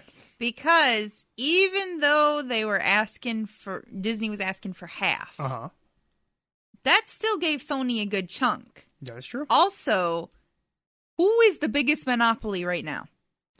Disney. Mm-hmm. If you turn your back on Disney, Disney's gonna fuck you up. Yeah. And your stocks are gonna plummet. I've already saw some things about Sony's stocks plummeting like 2 days after the announcement. I've seen like some boycott Sony hashtags. Yeah. so it's everywhere.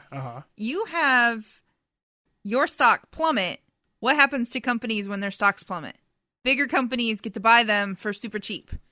So the mouse is going to obtain Sony regardless. I think after the Fox acquisition that the government will push back real hard if Disney tried to buy Sony. Because they're like, look, y'all already done took Fox and we barely let y'all have that. Like, don't push it. I don't know. You know what's going to happen?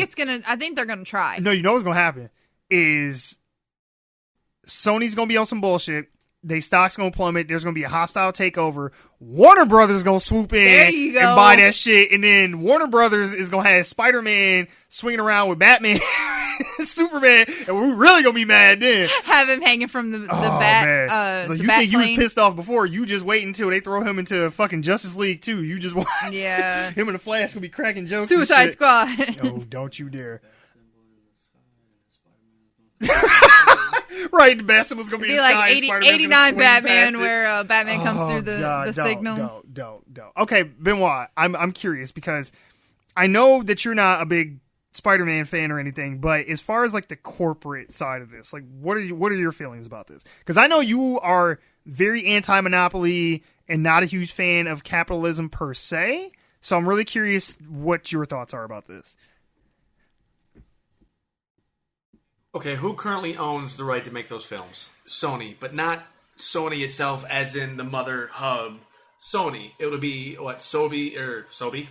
The drink? Yeah, right. It would be, what, like Sony Pictures Entertainment? That's only like a small portion of the company as a whole? Yeah. I don't think it's really going to have as much of an effect financially as some of you might be saying. Of course, stocks went down briefly because of the announcement. They could bounce back. Sure. Spider-Man still has a lot of traction. And like a lot of the movies that take DC or Marvel characters, you know how many films have been made that are not canon to other films? Like how many multiverses there are? Yeah. I think this is going to be a short-term loss and maybe bad PR currently for Sony Pictures, but I don't think it's really going to hinder them that much in the long run. That's fair. Personally, I think what sucked from a storyline perspective, simply because the fact that Spider-Man's already been ingrained in the MCU, Iron Man's been killed. Like, the MCU has become so vast in its own narrative that trying to take Tom Holland's Spider-Man, assuming he stays on for it and he decides to do another film, but have it not tie at all to the MCU, like, from a narrative standpoint, is going to seem really weird. But I don't think it's as big of a deal as people may be making it out to be. I'm worried that you might be right.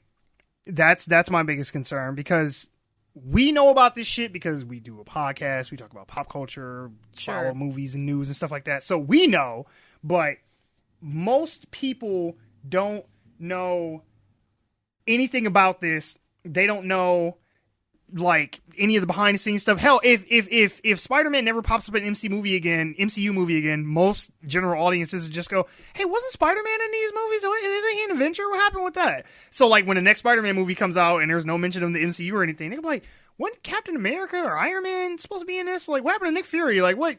Like, they won't know all this other shit behind it. Now, if they're on Twitter, when this was announced Wednesday, Spider-Man and then Spider-Man Far From Home were the number 1 and number 2 trending things on Twitter. So if you're like in the internet pop culture thing, you probably know. But like, if I ask my aunt, like, did you hear that fucking Sony took Spider-Man out of the MCU? Who? It's like, what the fuck did you just say to me? I can relate to that because like when my when Stan Lee died, we were watching the news at my mom's, and my grandma was like, "Oh, who was that?" I just stopped. Like, I was like, Stan is gone. And you saying who is that?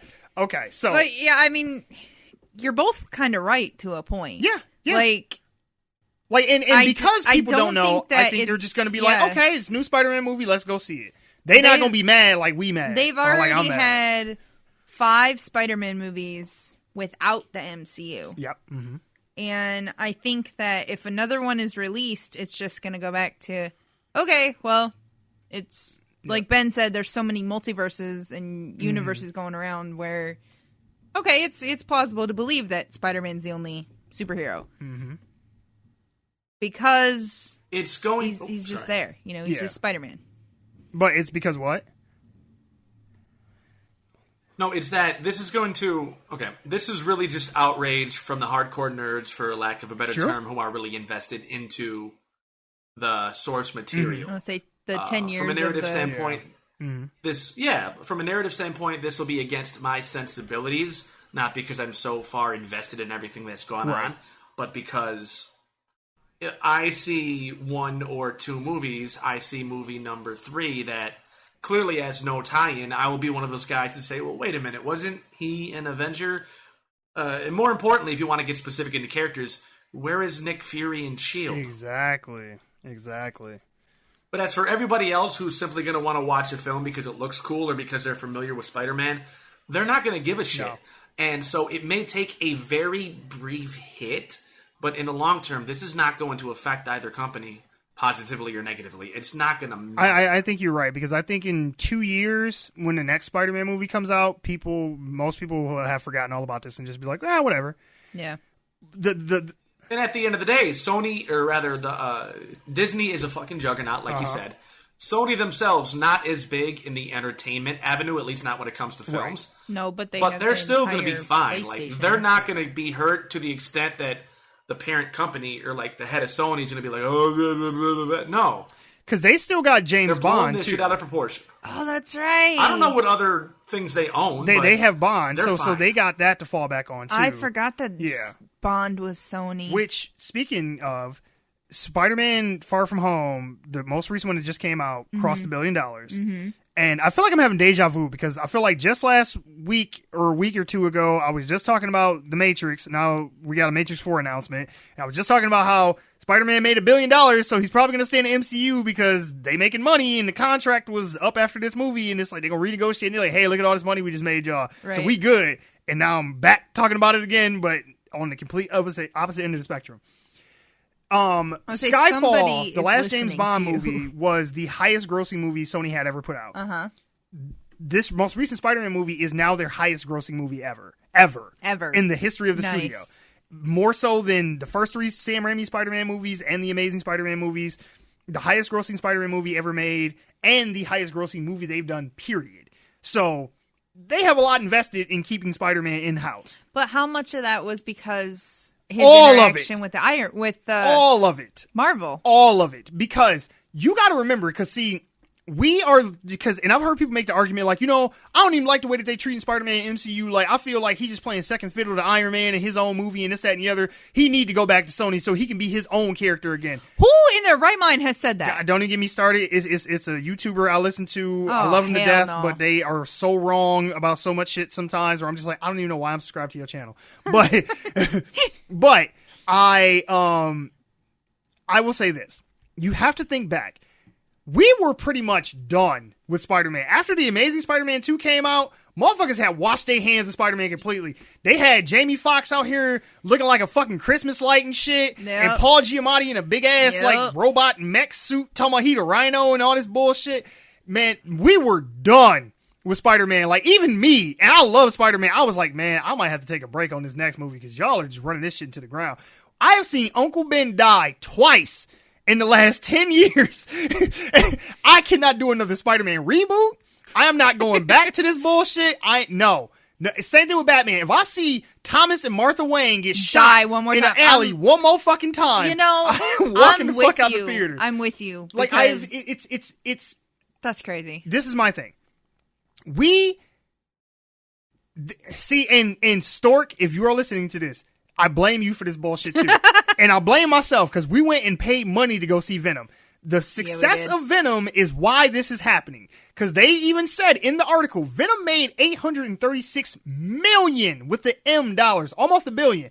If that movie would have flopped, they would be sucking that mouse's dick right now going, please, please, please, let us keep him in the MCU. Please, just like, we will just give you the character, like, please. Because Sony's thing is this. If we can't solely control Spider-Man himself, we're just going to do all these other little spin-off movies. Right. The first to test the waters was Venom. When Venom made money, and then they came out with Into the Spider-Verse, and that made money and won an Oscar, they was like, oh, we got this shit. They said, we back on track. We don't even need the mouse no more. Like, we good. And in their mind, they fixed everything. No. That is not the case. Sony has never made a good Spider-Man movie. No. Now, hear what I'm saying. Sony has never made a good Spider-Man movie. Sam Raimi made 2 good Spider-Man movies. Yes. Sony put their mitts into Spider-Man 3, and we all know what happened with that bullshit. We don't talk about Spider-Man 3. Amazing Spider-Man 1, Sony production. Amazing Spider-Man 2, another Sony production. They had all their fingers. Do you remember? Okay, you probably don't remember because I was probably the only one in this group that really delved deep into the Sony hack. But they were in talks about having, like, Spidey, like, using, like, Vine apps and different kind of shit to, like, they're like, what's cool right now? What are the kids like? Because they were trying to make him relate to the younger kids. They almost had Spider-Man using fidget spinners and shit in the movie. I'm not even making this shit up. This is legit the thought process at Sony. They're like, well, we can put some dubstep in there. That was actually in an email to put dubstep in the Spider-Man movie, which they kind of did in Amazing Spider-Man 2 if you really listen. Yeah, they did. Yeah. That's why I'm like... Yeah. Fidget spinners... I'm really glad that those died out, by the way. TikTok or Vine or whatever was popular at that point, Snapchat probably. Oh my God. That's where we were going. Okay, until thankfully Andrew Garfield said, I'm sick of this bullshit. Do they have, like, them and Warner Brothers kind of sharing a brain here? No, it's all corporate thinking. It's like, okay, get a focus group. What's cool right now? What's popular? What are the kids like? Just throw that in there. Like, it don't matter if it relates to the character. It doesn't matter if it's out of character for them to be doing this or not. That's what's cool, so that's what we're putting in the movie. But how my biggest thing is, beyond my frustration and everything else, how do you go forward from here? Right. The last movie ended... Or the last Spider-Man movie, the whole conceit of that plot is because Iron Man's dead. After Endgame, Iron Man is gone from the universe, and we need a new Iron Man. That was the whole story. Who is finna step up to the plate? Spider-Man has to become the next Iron Man. How do you just ignore that completely in the next movie? And we can't acknowledge. I made a list. Let me hang on. Okay, so how can they make another Spidey movie and not acknowledge Peter's relationship to Tony, the fact that he is an Avenger, what happened with Mysterio, because Mysterio was an employee of Tony Stark. Right. That's why that whole thing worked. Yep. Happy Hogan and Aunt May together, that is, he just don't exist no more? He dead now? Like, oh, fuck, happy who? What? You happy? I love that song. I love for real. Oh my God. And Thanos in the snap. I'm like, they called it the blip or whatever in the movie when now everybody came back. They're like, oh yeah, we were gone for 5 years and everybody just popped back up. We're just going to completely ignore that happened. Right. Like, all of this is directly, because that's the smart thing that Marvel did. They knew that it could be a possibility that Sony could pull some bullshit and pull him out. Mm-hmm. So they interwove him so deep into this universe, like Ben even said, that you can't separate that. No, He's you can't. been in 3 Marvel movies, Civil War, Infinity War, and Endgame. Yep. And then 2 of his own movies, all of which have intercrossing Marvel characters. Captain America and Iron Man are in the first Spider-Man movie. Nick Fury is in this one. It's like, and Happy Hogan, it's like, you can't... And not to mention all of the 2 Spider-Man movies intertwine with the other with the 2 MCU. movies, the MCU movies. His goddamn suits come from Tony Stark. Like, how do you... What, he's gonna make his own suit now? We just gonna pretend he didn't have other suits? It's like, it's so... He's never gonna get another suit. Just... They have to reboot it. That is literally the only thing they can do. They have to reboot the franchise. You can't just pretend all that didn't happen. I mean, New York is the New York that this Spider-Man resides in is the New York from the first Avengers that was attacked by aliens. They have like, you know how like in high schools and middle schools they'll have like pictures of like scientists like Einstein and shit like that. They have one of Bruce Banner because he's a big scientist in that universe. You can't just like act like, oh, that statue wasn't here of Iron Man. No, New York was never attacked by aliens twice. No, it's like they got to reboot it. There's no other way to get around it. It has to be rebooted. Well, bye, Tom. Nice knowing you. But that's the thing. He's still contracted for 2 more movies. How are they going to reboot with Tom Holland? He even said, he's like, hey, we're still making other ones. And, you know, he's got to play the part. He don't want to lose his job. He like, I'm just caught in the middle of this bullshit. Right. I just want to play Spider-Man. Like, I don't care where it is. I just want to be Spider-Man. And so he's, you know, kind of playing the company man. And he's like, oh, don't worry, guys. It's going to be great. And it's still going to be fun. And, you know, da-da-da. And I'm just like, on the inside, you can tell he's just dying. Yeah, you can see it in his face. He's just like, because it was funny, after they announced it, he actually went on Instagram and he went on a hike with Robert Downey Jr. And then they were posing together. And they were like holding up the Iron Man and Spider-Man toys on Instagram and stuff. And I'm like, oh my God. You know, the moment I heard the news, the first thing I thought of was, I don't want to go, Mr. Stark. I don't want to go. And I was like, oh my God, they're doing it to me again, but for real this time. So in closing, after all this ranting and raving, God help me. If they throw him into that trash-ass Venom universe, if I see Tom Holland and Tom Hardy on the screen together, I am going to flip shit. Okay, I am done. I mean, done with them after that. In another world, in a perfect world, Tom Hardy and Tom Holland could both be in the same movie, and it could be good. Yeah. Not in what we got. Not in the world we have currently, but... No, but... I see it. I feel it coming. I have never... ever not seen a show or a movie with Spider-Man in it. But this is the line. Like, right now, this is the line. If we don't get Spidey back into the MCU, I am boycotting anything Spider-Man related for the rest of my life. I am done. I'll still read the comics. I might watch a cartoon show because that technically don't count. But as far as movies go, I'm done. I'm not doing it. Like, I'm not. Like, I refuse. Companies only care about money at the end of the day. If you speak with your dollars, same thing with Venom, because y'all motherfuckers went and paid to see that bullshit. Now, granted, it made the bulk of his money in China. I know, but it made the bulk of his money in China. That's true. I get it. But because y'all supported that shit, this is the fallout from it. Sony got big in their britches, and they was like, we can just do this on our own. We don't even need Disney no more. And that's how this happened. So, if we want him back, whatever they come out with Spider-Man adjacent, that Morbius movie, that I don't even want to see that bullshit. Jared Leto can suck a dick after that shit he did to the Joker. But yeah, what's that all about? But no, hear me out. That Morbius movie that's coming out, the Kraven the Hunter, if they do Sinister Six, any of that shit, you cannot go see it. Bootleg it. Go get one of your friends to record it. I'm sure there's a dude at a party store in the trunk of his car, got some bootleg DVDs. Buy it from him. Do not support this shit in theaters, because if you keep giving them money, they're going to keep making it. This is what the status quo will be forever. So if we want Spidey back, we got to talk with our dollars. But honestly, though, even if they come out with another Spider-Man movie 2 years from now, it tanks. It just does like no money. It makes literally $0. That's still 2 years from now. We're going to have a lot of other MCU movies that are going to come out till then. Even if they come back to them in 2 years and they say, hey, we fucked up. We sorry. We want to give y'all Spider-Man back. Disney might just be like, we good. That's what I mean. We working on this other shit now. We doing Guardians 7 and Thor 9 and shit. Like, we don't even need that motherfucker no more. Disney is the biggest company right now. Yeah. Disney owns everything. Yeah, they might buy this podcast, Viagra. Be like, why would you fuck over the biggest company in the business planet right now? And I get it. Some people look at it like, oh, this is a good thing. You know, Disney's becoming a monopoly and buying up everything. And I get that.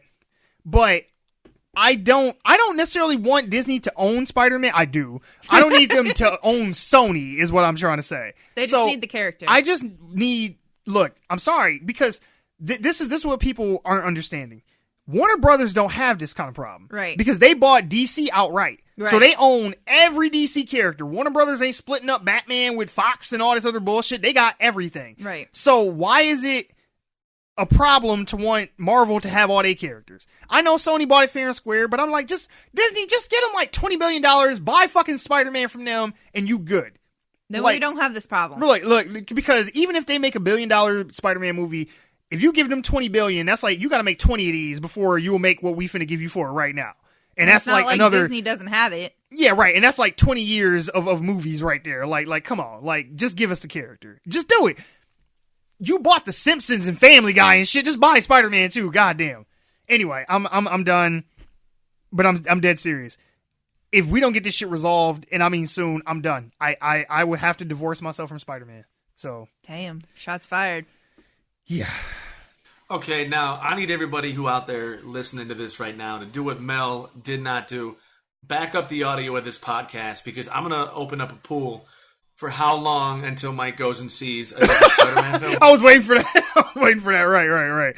He's like, yeah, he says that. I don't know. He looks pretty serious. I'm mad. I'm very mad. I'm big mad. Like, that vein in the top of his head is like popping out, and I don't know. I think this might happen. I'm just wondering how long you're going to be mad for. Yeah, you know? I know. That's what I'm curious. Well, because we do the podcast, I'm always going to see news about it, so it'll never go out of my mind. Like, if I was just a general audience member, I might even forget this happened. Right. But because I'm so entrenched in it, I'm just as invested in it. Like, it's like I own stock in Spider-Man or some shit. Dude, I'm surprised you ain't got a Spider-Man tattoo yet. I have debated one. Really? Multiple times. Like the spider that's on the top of your PlayStation? Yes. Like, I almost did the one where, you ever see the ones where it's like, the tattoo looks like they're ripping their flesh off, and there's like a superhero underneath. I almost did that on the chest, had the Spider-Man emblem. Nice. Yeah. I almost had one on my back like that, but I didn't. Nice. But anyway. I could totally see you just having like just a little spider. Like, I still might.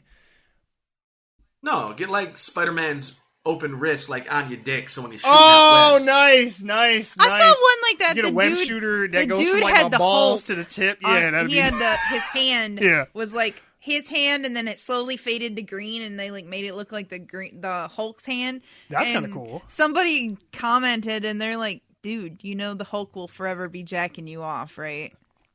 And I was like, I'm okay with that. All right, whatever. I mean, is you gonna tell him to stop? It's just like, no, hell no. It's like, hey man, you Hulk smash dick. Like, all right, you go ahead, keep going, man. All right, moving on. So, it would seem that the one villain that Spider-Man couldn't defeat was Sony. Thank you. I'm here all night.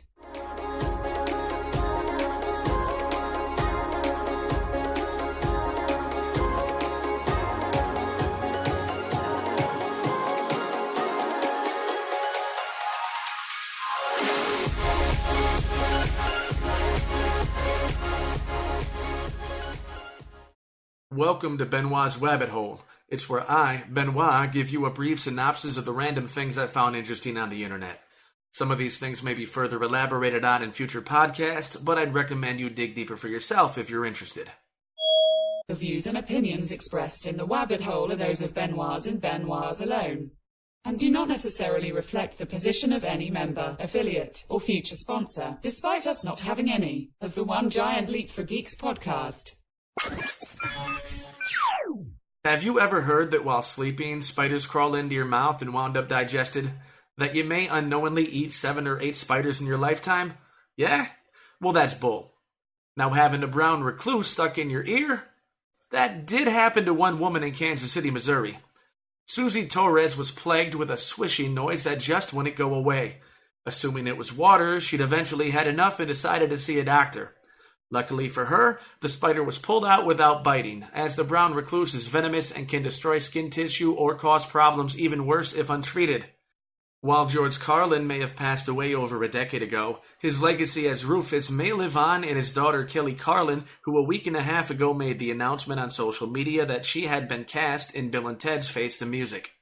Speculation is rampant that she will be cast in film as Rufus's daughter, not just given the actor's real-life relation, but the fact that Bridget Lundy Payne and Samara Weaving have been cast as Bill and Ted's daughters, respectively. According to Ed Solomon, an original creator, quote, "There's also been a character in the movie named Kelly, which is George's daughter's name, who has a very significant role in the journey, so George is a deep, deep part of it," end quote. Alex Winter recently tweeted that the movie had finished filming and hoped we dig it. Scheduled for release on August 21st next year, it is currently in post-production, and that is most excellent. 3 weeks ago, I went to Cedar Point.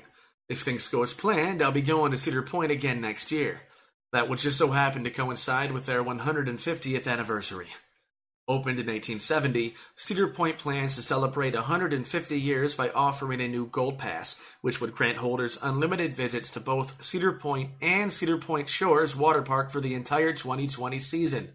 Extra perks include free parking, discounts on food and merchandise, and exclusive ride times, with more details being released in the lead-up to next year's opening in May. Gold passes are on sale for just $99, but if you're like me and can't really afford to drop $100 on a dime, you can pay $19 and follow that up with 10 more easy payments of $8. To put this in perspective, general admission online is $45 and access to the water park is $40. You can already buy a 2-day pass for $80, but there may be a parking fee. So if you plan to go twice or more in 2020, celebrate 150 years of Cedar Point and purchase the Gold Pass. As for me, I already love that place. But if Cedar Point wants to hook a brother up with a few Gold Passes to spread that love, I'll happily keep talking about how much I love the place. You dig? See, Benwah ain't never been to Cedar Point Shores before, but he loves water slides even more than roller coasters. Speaking of theme parks, a 14-year-old girl by the name of Tamir Richardson won a prize simply by walking through the turnstile at Disneyland. Her prize? Free admission to Disneyland in the future. That was back in 1985. 34 years later, going through boxes of old photos and mementos, she came across the ticket emblazoned with the silhouette of Sleeping Beauty's castle and the words, Admit 1 to Disneyland. Nervous about the validity of the ticket this far into the future, a Disneyland employee had to consult with management at the park, and not only was the ticket accepted, but upgraded to a new daily pass offering access to both Disneyland and California Adventure Park. And now for some random thoughts of Benwah. Netflix needs to give Andrew Schultz a special. He is funny as fuck. With NXT airing on USA come September 18th, and AEW debuting on TNT in October, are we looking towards a Wednesday night wrestling war? Jean Kramer is a fucking racist, and I'm happy she withdrew from the election for city council in Marysville, Michigan. I'll give her credit, though. At least she was blunt in her racism, despite not considering herself racist. Trump supporters chanting, "Send them back," is just thinly veiled racism given its undertones. Jean Kramer, is much more like a lower-leveled, unknown Joe Walsh. There have been over 70,000 fires in the Amazon this year. The news really hasn't covered shit about it, nor the effects it will have on our planet.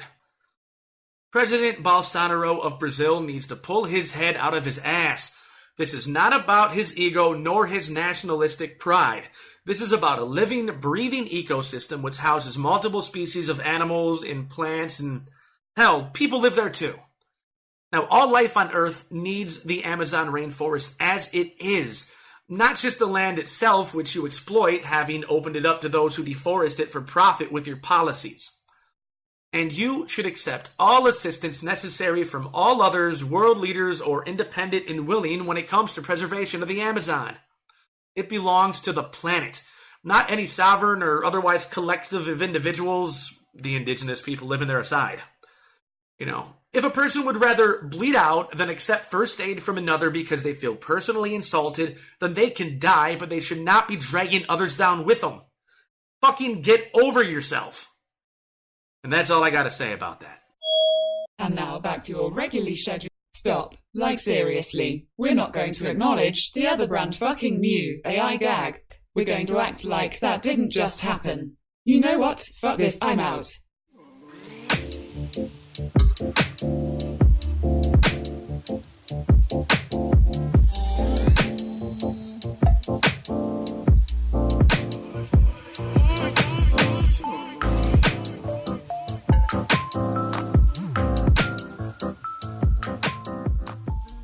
Like I said a little bit ago, I feel like I'm having deja vu this week because I feel like I've just talked about all these topics like twice in like a 2-week period. I'm telling you, there is somebody in Hollywood who is listening to us. I hope so. And I mean, it's not a far assumption because we do have listeners in California.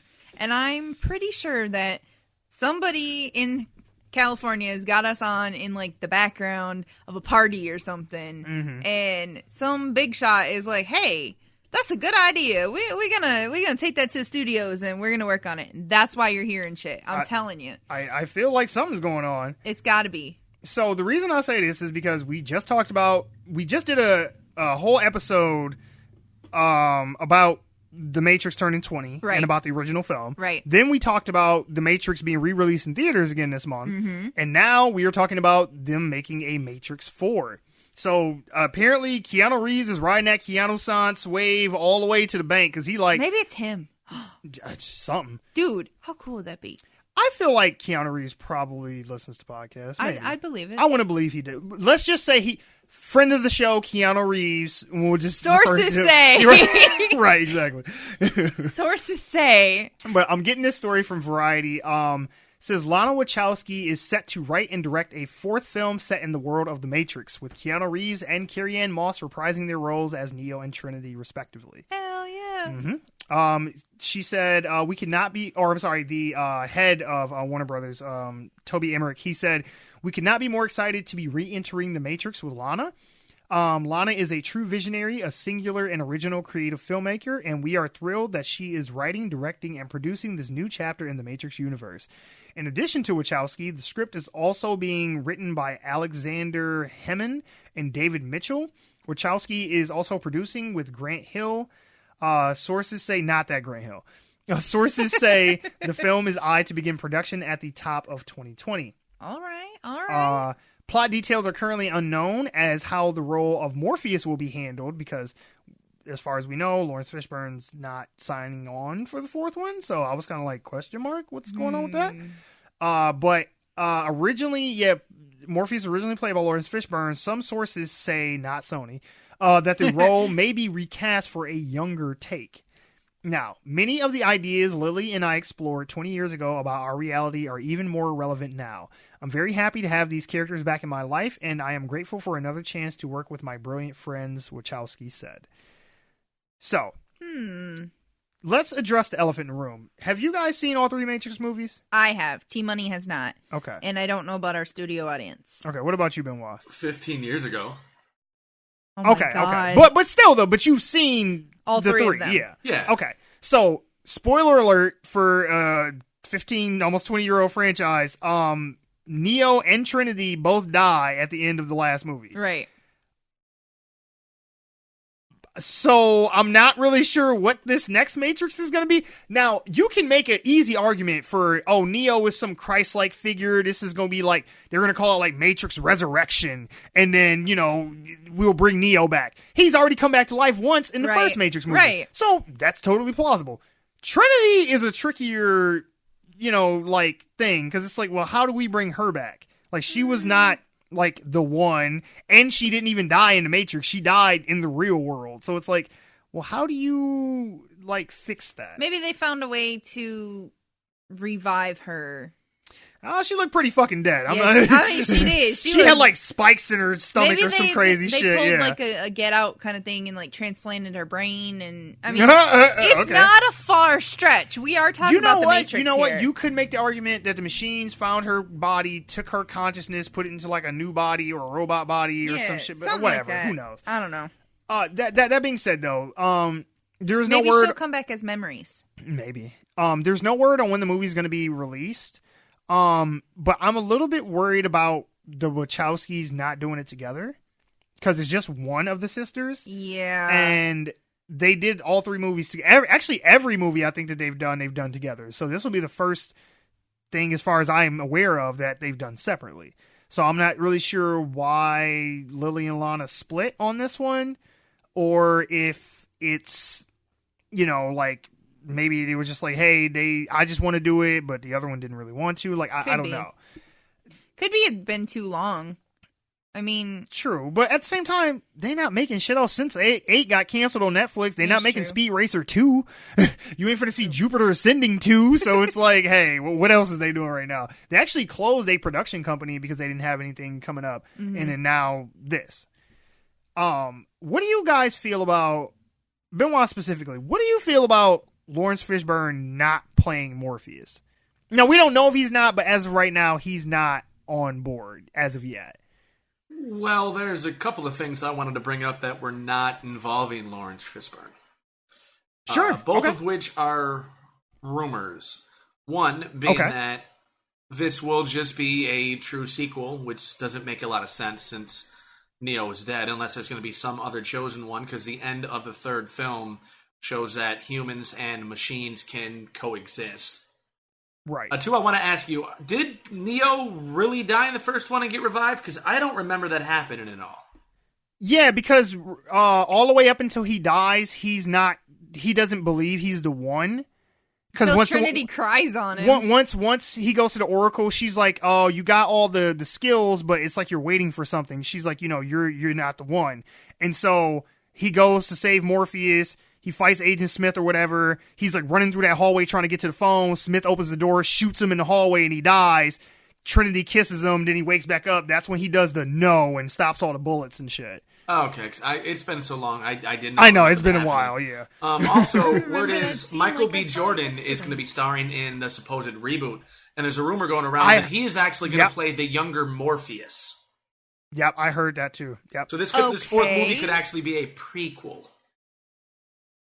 Okay, that kind of changes the facial expression that I have going on to this. But still, even if it's a prequel, are we going to de-age Carrie-Anne Moss and Keanu Reeves? And if that's the case with the prequel, wouldn't Keanu not even be in the movie? Because they find him in the first movie. Reeves. Yeah, I know. No, if they de-age Keanu, he would just be a baby. I get it. But no, I'm saying for like Carrie-Anne, even if they do the de-aging thing, Neo wouldn't be in the movie. They don't find Neo until the first movie. So yeah, so it's like, why even bring him back to show up at the end as a glorified cameo? Possibly. So, okay, but yeah, but go ahead. Well, first, I'm wondering why they're even making this movie in the first place. What more to the story are they going to add or tell? I don't want them to reboot this franchise. And when I say reboot, I mean restart it with a different canon. Because I've mentioned to you in previous conversations and on multiple podcasts, I fucking hate it. Hollywood needs to be unique and original, please. Mm-hmm. Oh, no, I agree. I don't want to see a reboot or origin story of Morpheus or none of that shit. If you're going to tell the Matrix again, you have to keep going on the path we've already established. Right, that's what makes the Matrix work so well. I'm with you there. But as far as like Fishburne though, like, do you think if they pulled like a MCU and swapped out Terrence Howard for Don Cheadle, do you think that people would accept that? Would you accept that? Like if the movie comes out and fucking Wesley Snipes comes out like with the Morpheus glasses on, would you be like, "Oh, I call bullshit," or just roll with it? It would be a little bit of both. I would call bullshit because I hate it when they have to recast actors. But I understand that in a franchise that has not seen the light of day on film in 16 years, you may not be able to get the original cast to want to reprise their roles. So I understand it. But I want to think that because Lawrence Fishburne and Keanu Reeves worked on 3 movies together and John Wick, I want to think there's enough of chemistry between them that somehow Lawrence Fishburne will end up being involved with this project. I hope so too, but at the same time, of all the Trinity, pun intended, of the characters Neo, Morpheus, and Trinity, Morpheus is the one that let himself go the most. Because, I mean, I love me some Lawrence Fishburne, but he let himself go after the Matrix movies. He just stopped even trying. Like, he done got big as hell. Keanu and Carrie-Anne could probably still do some backflips and flips and shit, but Lawrence Fishburne, big ass, ain't finna punch or kick a goddamn thing no more. They'd have to get a lot of wires. Look, if they put him in the movie, they don't have to de-age and de-weight his ass. I'm not trying to fat shame him by no means, but he's getting up there in age, and he ain't as spry, and he definitely ain't as fit as he used to be, so if they put Lawrence Fishburne in the movie, they gonna pretty much have to get a body double and just put his face on their body and just say that that's Morpheus, because that is not, unless he's just gonna be like retired, like maybe he's running Zion now, like he's like the head, like he's like an old man, he's like the president of the free humans or whatever, who knows. 3 things though that they have to do to make this right. The Trinity, if you will. Yes, thank you. Number 1, they have to have bleeding edge special effects. I mean, like, because the thing that people sleep on with The Matrix is the sole reason why we have what we know as the MCU and all these other movies and shit. They did shit in that movie that we didn't even think was possible. Just in the first Matrix, like the whole dodging bullet shit, that changed movies forever. So if you're going to make another Matrix, you got to come just as hard. I don't even know what the next step is. After I saw The Lion King, I was like, I don't know how you can make this any more real than what it looks now. Right. But they going to have to go like VR movie or some shit. Like, you're going to have to be like in the Matrix to watch the movie. Like, that is the kind of next level shit they got to do if they're going to make another Matrix. Number 2, the action scenes got to be new and got to wow us. Like, the shit that they doing in John Wick is got to be that on crack. Because another thing about that made the Matrix movie special was the kung fu in those movies was dope as shit. Like, a lot of people, mainstream audiences that never watched like Hong Kong movies and like wire work shit, right, they didn't know nothing about that shit. So when they saw him flip over Morpheus in the air in slow motion when they're training together, that was the first time people had ever seen something like that. So you got to come hard with the fight scenes. Right. I don't know how you outdo what John Wick has been putting out, because he been out here fucking shit up. So it's like, y'all got to come correct. Number 3, there has to be a story worth telling. Right. All the special effects, the fight scenes, all that is integral to making this good, but you gotta have a story worth telling. The downfall of the second 2 Matrix movies is that it was just philosophic action, but there was no real story there. The story kind of ended with the first one. Exactly. It's like, yeah, they expounded upon the humans and how the world works with Zion and how the Matrix, is just this thing that's like him being the one is all a part of the Matrix, and that it's just going to start over again once he reinserts himself back into the code and all this other bullshit that the architect said for like 10 minutes, where I needed a thesaurus to just figure out half of the words he was saying. But I don't know, like, what you can do story-wise. Like, it has to subvert whatever they've set up so far. Like, oh, this is... the real world is another Matrix, and there's another real world outside of that. Or, the machines aren't really running the world, that it's humans that are running the world and pretending to be machines to keep, like, poor people enslaved or something. That'd be pretty legit. Yeah, like, there has to be something to be like, okay, I can see why you wanted to make another one of these. Right. I'm worried that the last thing is what is going to fall apart. I feel like this might just be a desperate attempt at the Wachowskis to try and reinvigorate their career, and that it's not necessarily something that needs to be done, but it's like, what else are we going to do? Plus, Warner Brothers needs a hit. Like, they need air in their fucking lungs, and they like, okay, clear! Right, they're like, we done fucked up, right, we done fucked up Superman, we done fucked up Batman, we done fucked up the Justice League, we done fucked up Suicide Squad. They said, bring the Matrix back, we running out of shit. Like, come on, just go back. Plus, the Matrix is 20 years old, so it's prime nostalgia bait. So, I keep saying, once something hits 20, get ready, because it's coming back. Yep. I'm like, it may not be on the 20th anniversary, but once it hits 20, close. Everything's coming back. That's why you saw Lion King and all this other shit popping up. It's like, it's over 20 now, so it's time to reboot it. So, I get it. But I am looking forward to it. I do love the Matrix movies. I mean, hell, I did a whole podcast just about the first movie. So, obviously, I'm a fan. Yeah, so I'm looking forward to it. I'm just leery. That's all. I'm leery. Plus, two, like I said, if they're going to do some kind of like prequel kind of shit or something like in between the Matrix 1 and 2 or 2 and 3, no, it had to be 1 and 2 because 2 and 3 are right after each other. They can't de-age Keanu. They just got to shave his beard and cut his hair. Right. Because I feel like if they de-age him, he would just turn into like a sperm. So I'm like...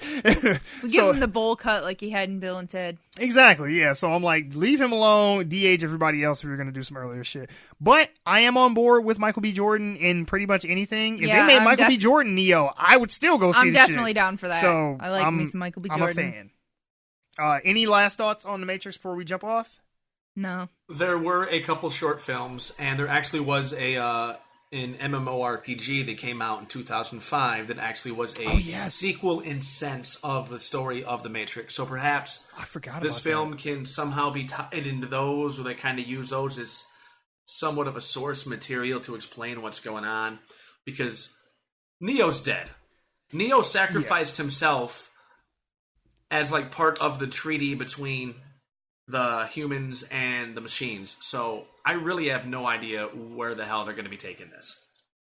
And to that point, too, it would almost kind of negate the emotional impact of Neo sacrificing himself if they're just going to be like, oh, we just brought him back, it's fine. And it's like, well, you kind of made the whole point of the third movie pointless because you just brought him back anyway. So it's like, all right. So yeah, I mean, the more we talk about it, the more I'm starting to get worried because I'm like, shit, now that I'm really like thinking it out, I'm like, I don't see how you're going to do this justice. Even if it's a good movie, it's like you're going to negate everything you did in the last movies by making this one. But we thought that with the other ones though, too. No, because I wanted to see what happened next after. By the end of the first Matrix, when Neo flies off into the air, I was like, I need more of this right now. I didn't mean between 1 and 2. I meant between 2 and 3. Oh, well, 2 and 3 actually happened at about the same time. Yeah, it was like it's just one long movie, but I get what you're saying, though. I get what you're saying. Until more details are released about you're putting yourself I'm going too far to into the Matrix. reserve You just judgment need to because just all I let can it really be. do at this time is just like fantasy book what I think they're going to do, and I'm not going to waste my time doing it. I know. At this point, this is all just like we're just spitballing shit here. But okay, yeah. So get ready for the Matrix 4. So okay, let's place bets. I got my money on Matrix Resurrection. Okay, what was the second one is? The first one's just the Matrix, then it's the Matrix Reloaded, and then the Matrix Revolutions. Okay. I got Matrix Resurrection. I'm telling you, if it's anything but that is a missed opportunity. I'm going to say Matrix Resurfaced. Okay. All right, so we're sticking with R. Okay, all right. So, yeah, Reloaded, Revolutions, Resurfaced. Mm-hmm. What you got, Ben? The Matrix Restaurant. All they do is serve pigs. Oh, my God. The Matrix Retirement. And then you can bring Lawrence Fishburne back. His old ass. The Matrix Restitution. Ooh. I kind of like that. Reparation. Nope. I was just about to say that shit. God damn it, the Matrix Reparations. Hell I'm sorry, yeah! you white you guy stepped on another black man. My bad. I know. See, cultural appropriation. No, because if you remember in Zion when they showed them having a little rave and all that shit, most of the people that were free were like of color. Yeah. So if they called it the Matrix Reparations, I think that would be appropriate. It's like, yeah, the humans are getting reparations back from the machines that. No, okay, never mind. I got my money on Resurrection. Well, they could always go with like the double entendre of the Matrix rebooted, as in the whole system got rebooted, the movie got rebooted, and it would kind of tie in a little bit to what Neo was talking about with, or rather what the creator, the designer, whatever. Yeah, architect. The architect was saying that they could always just reboot the entire system and none of this shit will have ever happened. Uh-huh, yeah. Because, I mean, it just all starts over. Assuming Neo, and I'm going to be going into the whole fantasy booking territory, but fuck it, we're already down this rabbit hole. What if they don't necessarily bring these characters back as living, breathing humans? What if they bring them back in the Matrix? You can easily do that and explain it. They're not really humans, they're just programs. Right, exactly right. In their likeness or something, yeah. Well, with like their personality traits. Right. I get what y'all are putting down. Yeah. And another thing to my 3, and then we can get off this. You can't make a Matrix movie without Agent Smith in it. They got to get Hugo Weaving to come back. You got to have that Mr. Anderson. Like, you can't not have him in the movie. Like, he is a bigger part of the movie as Neo himself. So, I mean, technically, they wouldn't have to have him come back. They could just CG him in. Yeah, but his voice, though. I mean, what you gonna do with that? They spliced it together for the Mr. Potato Head guy. Yeah, but wasn't he dead, though? I mean, they had to do that. That's the point. Well, Hugo Weaving ain't dead, though. Just give him some money. He'll do it. That brings up a legal question, though. If they rehabbing somebody with their likeness, and it's somebody with the actual person's likeness playing the actual character that the person played, would that be grounds for a lawsuit?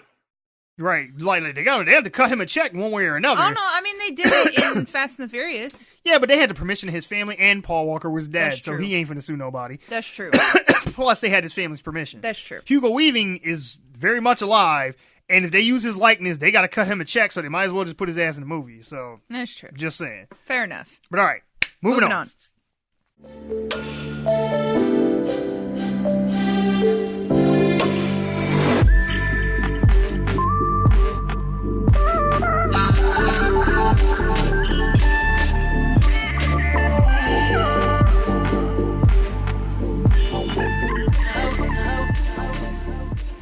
So, boys and girls, it is that time again. It's the biannual event where Disney comes out on a stage like Steve Jobs and then becomes James Franco's character from Spring Bakers, looks at the audience and says, "Look at all my shit. Look at all this shit. Look at all my shit." I swear to God, I really would pay so much money. I would give all my savings to have Bob Iger, the CEO of Disney, come out on stage. Look at my shit. Right, and just have every Marvel character on stage, all the people in the Disney live-action remakes, and just be like, "Look at all my shit." But he would have to have a grill and braids, just like Alien and Spring Breakers. If you haven't seen Spring Breakers, it's an underrated movie. Go see it. James Franco is fucking hilarious. That movie's fucking ridiculous. But yeah, no, they literally just come out and just look at all my shit. And I'm just like, yeah, because they got a lot of it. So, goddamn, we are going to try and pour over this as much as we can. I'm not going to get to everything because there was a lot of shit. Yeah, there was. But we're going to get to a good chunk of it. So first up, they gave us more details on Disney Plus. Disney Plus will be launching on November 12th in the United States, Canada, and the Netherlands. It'll launch a week later on November 19th in Australia and New Zealand. The timing is like on purpose because they can piggyback off the marketing of all these Disney films that have been released during the holiday season, like Frozen 2 and Star Wars and shit like that are coming out in December, and Frozen 2 is in November, and then Disney Plus is going to be right in between that. So they're like, hey, we got you going. They've already pulled all their stuff off of Netflix and everything else. So all the MCU movies that were on there, that's going straight to Netflix. They got a shit ton of fucking shows that they're making straight for Disney Plus. So they're coming hard. And they are taking mad shots at Netflix. They are pricing their whole combo pack, like Disney Plus, ESPN, all that other shit, for the exact same price of $12.99 as Netflix's subscription.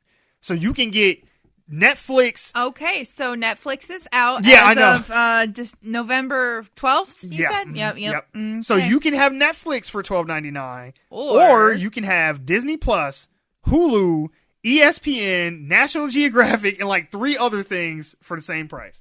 I'll say the look that I'm getting from our studio audience. She said, "Bitch, I wish you would cancel Netflix." If you cancel my Netflix, you gonna be canceled, motherfucker. Right? She already talked about eliminating me the other day. Damn. I was asleep with one eye open. You might want to.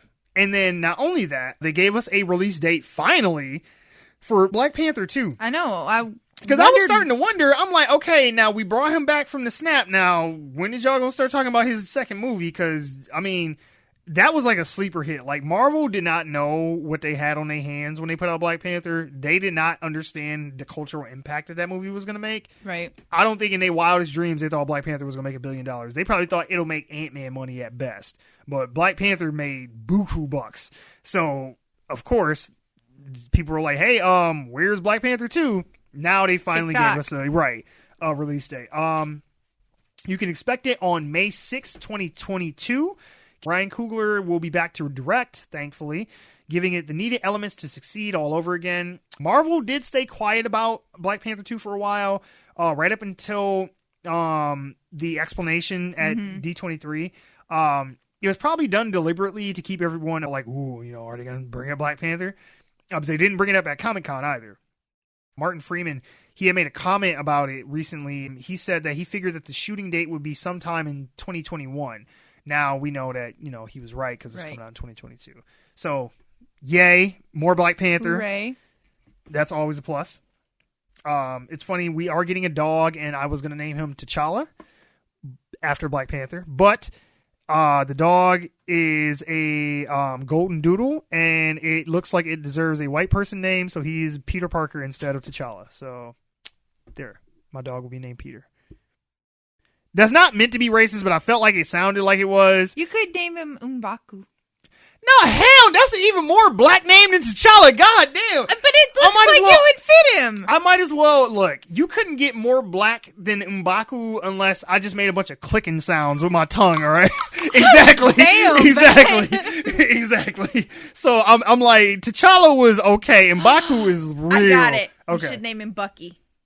I don't even like Bucky like that. Hell no. If anything, he'd be Steve, all right? Fuck Bucky, You all can right? name him Steve. Oh my god, yeah, that would be so cute. Anyway. Okay. So, we also got a trailer for a Lady and the Tramp movie at D23, which this was actually supposed to come out in theaters, but they were like, "Oh no, it's cool. We got you. You want to see Lady and the Tramp? Come on over. Come on. Let me show you something. Look at this streaming. Look at all my shit."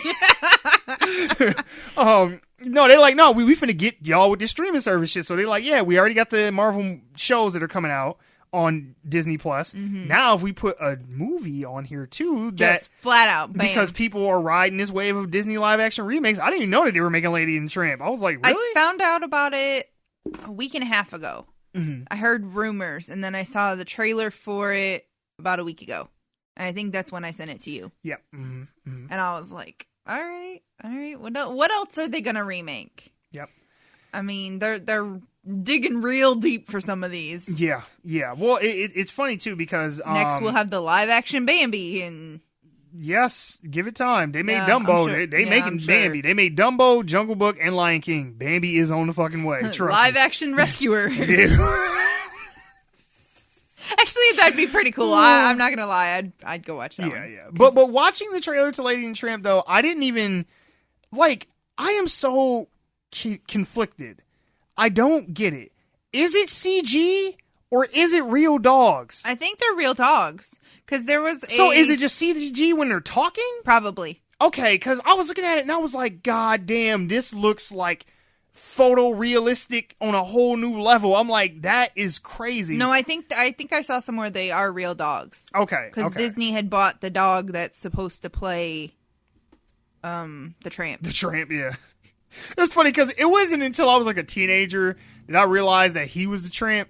Yeah. I just thought that they were just calling him a lady and the girl dog a tramp. Because when you hear tramp, I mean, wow, that took you a long time to I know. Well, 'cause... historically, when you hear tramp, you think of like a promiscuous yeah. woman. So, or something to the effect of that. Right. Or female, usually. So when they call him a tramp, I was like, him, he's a tramp. Okay. I guess he's poor and homeless or whatever. I caught on to that when I was like 6, but... All right. I mean, I guess if they named it the Lady and the Bum, it wouldn't sound as good. Hey, yo, Adrian! You're a bum! Oh. Yeah. Now, Benwah, I know how you feel about remakes and all that shit, but did you like the original Lady and the Tramp, the cartoon? I don't remember much about it I don't other either. than that iconic scene of them sharing that spaghetti noodle. That's all I can remember, too. See, I guess spaghetti noodle is redundant because spaghetti is a noodle, but you know what I mean. Yeah, that's true. I didn't care for it. Do they have the That's Amore song in Lady and the Tramp? Okay. I think so. Because after I watched the trailer, that was the first thing I started to do. When the moon hits your eye like a big pizza pie. That's a tramp. No. Your mama ain't shit. But yeah, so that's coming out on Disney Plus. So they announced that as well. Then they went into the tricky part. They went into Star Wars. This is their last ditch effort. I made the joke already. They called the movie Star Wars The Rise of Skywalker. I am calling it Star Wars The Rise of an Apology because I feel like this whole movie is just an apology for the last Star Wars movie. Now, the director, J.J. Abrams, he introduced the cast of Star Wars The Rise of Skywalker, including R2-D2 and BB-8, and a new poster was revealed, which I don't know if you guys saw the poster, but it looks very fan-made. It looks like something that somebody threw together in Photoshop. Shout out to Boss Logic. This looks like a Boss Logic poster, but just not as good. But Boss Logic, he's a really good Photoshop dude. He does a lot of really good shit, and he's actually done some of Marvel's official posters, too. Or, like, poster variants, I should say. Anyway, it doesn't look good. But during the panel, Disney showed some new footage from The Rise of Skywalker, which I finally saw because it came out today. Because when I made the notes for the show, they hadn't released it yet. Only people at D23 had saw it. Okay. And so I was just getting descriptions. And basically, it's like a minute and a half. There's like maybe 20 seconds of new footage from the movie. And everything else is like nostalgia bait. It's like flashbacks to like the original trilogy, even the prequel trilogy. Like they show like Obi-Wan and fucking Luke looking at the two suns setting and shit. I was like, y'all are reaching deep. They're like, please love Star Wars again. Please stop hating it. Look, it was like, it's okay. We haven't forgot about Luke. Like, it's all right. We brought back Mr. Colt 45 himself. We brought back Lando. It's okay. Like it's all good. Like, please like it again. So yeah. They showed some footage, and the only thing of note that's worth even mentioning from it, because they don't really show you anything, and it's such quick flashes, you don't even know what the fuck is happening. But the one thing of note is they do show Rey in a black hood, and she has a double lightsaber like Darth Maul did in The Phantom Menace. Okay. So people are like, oh, she's going to go to the dark side. I think that's a fake out. That's not going to happen, but whatever, we'll see. Kerry Russell, though, she is going to be in this movie as well, and she's going to play a character called Zori Bliss, and she described having to wear a helmet as strangely empowering, and she said, I can't wait for you to meet Zori. She's very cool and kind of shady, a criminal, and sort of this old friend of Poe Dameron. So, I don't know. I'm trying to get back excited for Star Wars again, but these motherfuckers have kind of just taking all my joy out of it, so I'm kind of like, all right, I guess we can fucking watch poor, it doesn't matter. Regardless of the point, they just finna have him running around acting like a fool and shucking and jiving. John Boyega? John Boyega, thank you. Yes, John Boyega. In the first Star Wars movie of the new ones, they made it seem like in the trailer, like he lights up the lightsaber and he's gonna go fight Kylo Ren. And I'm like, oh my god, we're gonna get a black Jedi. I'm like, this is gonna be so cool. Like, I am so down for this. And then it was like, just kidding. He's not the Jedi, it's the girl, which I'm still fine with that too. Subverted my expectations. I'm cool with it. But everything since then is just like, he's just a comic relief. It's like, he's like tripping over shit and like falling all the time and just being goofy. And it's like, y'all ain't got to do him like this. Like, give him a purpose. Like, don't just make him the fucking Jar Jar Binks of this bullshit. I swear that's what they doing. Anyway. So, yeah, Star Wars, yeah, it's coming out in December. We'll see what the fuck happens with that. We got some more news about the Eternals. I still don't know what to expect from this fucking movie. I don't, because I don't know jack shit about these characters.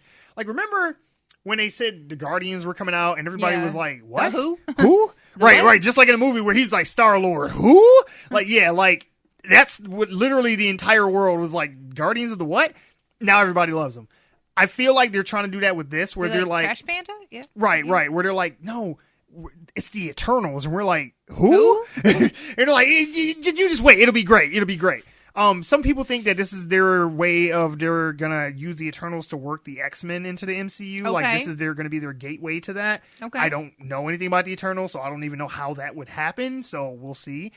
They have a good cast, so that I'm looking forward to, and they announced on top of this that Kit Harington, not Steve the Hare Harrington from Stranger Things, but Kit Harington, the actor from Game of Thrones, he is going to be in the movie as well, and he's going to be playing another character that most people don't know jack shit about. The character's name is Dane Whitman, and he's like the... Who? Right, I know. He's like the Yo, is he the guy that owns that Whitman sampler? I know, right? Chocolates? My grandma loved those. He's some kind of like... He basically has a lightsaber and a helmet and a leather jacket with an Avengers A on it. That's all I could find about the motherfucker. So I'm like, okay. I don't know anything about... I think they are trying to build up all these obscure characters. Because you got to remember, we know who Captain America and Iron Man and shit is now. Right, but we didn't. But before 2008, didn't nobody hardly know who the fuck Iron Man... People knew who Captain America was. People might not have liked Captain America, but if you said Captain America, they're like, yeah, the dude with the shield. And shit. I know who that is. He punched Hitler and shit. Yeah, fuck Nazis, all that. Yeah, right. But Iron Man? Black Widow who? Right. I'm like, man, look, people knew the Hulk. People knew Spider-Man. people kind of knew Thor, I think, but think they probably knew more Thor so more from than- the Norse mythology than Yeah, the yeah, comics. yeah. But yeah, like a lot of these motherfuckers, we didn't know they were like C-list characters. I mean, I even have it on my shirt. It says that they made an empire out of C-list characters, Marvel did, and DC has their A-list team, and they still can't do it right. So I feel like it's not too far of a stretch to go like, hey, they've done it before multiple times. Right. Their whole universe is C and D-list characters besides Spider-Man. So why not? Fuck it. Like, Daku? right, Doctor Strange, right. I didn't know Never jack heard shit of about him. And I watched that movie and I was like, I'm so for this now. Like, that dude is dope. Yep, I saw the Avengers and I was like, all right, I could. And then they're like, Oh, when he was in Infinity War, when he was fighting Thanos with the uh-huh. whips and shit, and he was making all the glass dimensions and all, I was like, this is dope as fuck. So, I yes. actually went back and watched his movie after I saw Infinity War. I was gonna Like, say, I recognize the character, obviously, because we're in pop culture. Sure. But I hadn't watched his movie until Infinity War. And then I watched Infinity War, and I was like, oh, shit. Let me go back and watch that movie. I feel like they reverse engineered the shit. It's like, hey, even if you skipped Ant-Man, once you saw Civil War and saw him get go big, back for you was it. like, I'm going to see Ant-Man. Fuck Yep, that shit. yep. Like, yeah, I want to see that now. We also got a Black Widow trailer, which it showed a little bit. I haven't seen anything from it, so I don't know. But Bits and pieces. I heard something about they're starting location shooting. Yeah. Like pick the locations, Yeah. I guess. In Canada. That's all I know. Okay. From what I know, the movie takes place between Civil War and Infinity War. Okay. So whatever Natasha was doing before she dyed her hair blonde, that's what this movie is going to be about. Okay. So we may, fingers crossed, we might see Cap in this. I'm really hoping that Cap shows up. He probably won't, but I hope that he does. That'd be cool, though, because he's no longer Cap in the universe. Yeah. I mean, he is, but he isn't. Right. So, like, the way they ended Endgame, Yeah. if he could come back and be Cap, and then he could still come out at Endgame and have lived his life. Yeah, I think because that's pretty cool. we did a time jump between Civil War and Infinity War, Right. so we don't know what they were doing in between that time. All we Right. know is that he had a beard and long hair when he came back, and it was just like, okay. So we might get to see that in-between shit, maybe. I mean, it's Natasha's movie. I don't want Steve to hijack it. But if I can get a little bit more Cap in my life, I'm not going to complain. Right. Just putting it out there. Right. But yeah. Well, the movie is going to be taking place 15 years after the collapse of the USSR, so this is going to be like, if memory serves me right, this is going to be like early 2000s. Really? So I wonder if it's going to be kind of like jumping over different times then. Because I'm like, it's not, we know it's got to be a prequel because they killed Black Widow. So we know that in game. So it's not going to be anything past that. So it's got to be a prequel. So maybe it'll show like her origins as a spy and then like some later stuff in her life too. Perhaps. Because they got David Harbour Well, in this too. Go ahead. According to the plot, this is going to be after the collapse of the USSR, when the former Russian Soviet Union government wants to kill her. So it's going to be her trying to be away from them. Yeah, because That's what the plot of this film is yeah, about. because that's And it's going to take place in like the mid-2000s. yeah, because that's the thing that we kind of forget.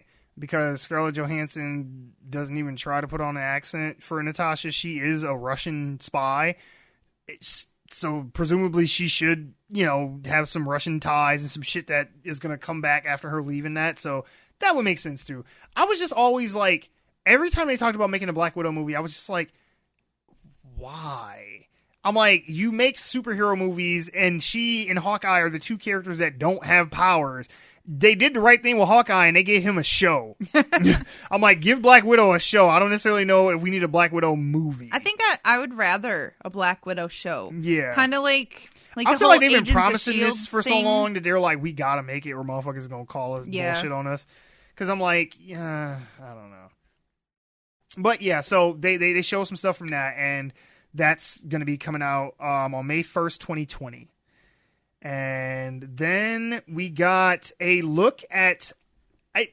It's funny because I was joking about this with A-Train, And then she showed me a picture of it on Instagram, and she was like, "You talked this shit into existence." See, somebody is listening to us. I was talking about all these Disney live action remakes. It was right after we saw The Lion King, and I was like, you know what? They're gonna come out with next. I'm like, a live action 101 Dalmatians, and I was like, no, they already did that with Glenn Close, which it was actually pretty good. Yeah. But surprise, surprise, we are getting a Cruella movie. You saw the Instagram picture too, huh? Yep, with Emma Stone as playing the title character, and it's going to be a young Cruella de Vil before she got her hands on those 101 Dalmatians, and it's set in the 1970s in London, and it looks kind of like some punk rock like shit. It's like, instead of her having like pit bulls, she's got like Dalmatians on a chain.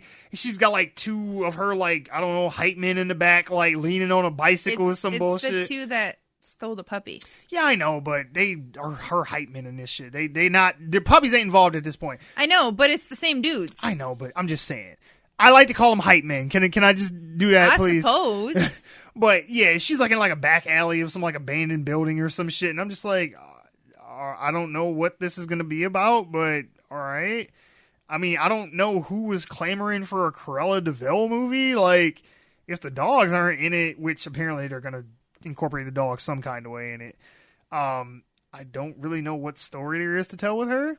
Maybe they'll pull a Maleficent and just do their own thing. And possibly. I mean, that I would be okay to see. I really don't want to see 101 Dalmatians again. Because don't they have like 3 of them? There's the animated, there's 101, and then there's 102 Dalmatians. Yeah. I really don't want to see another one. Like, I feel as though they are going to start building like a fucking universe of like Disney's super villainesses. Oh, okay. So like the villain backstory movies here. Maybe. We'll see. Do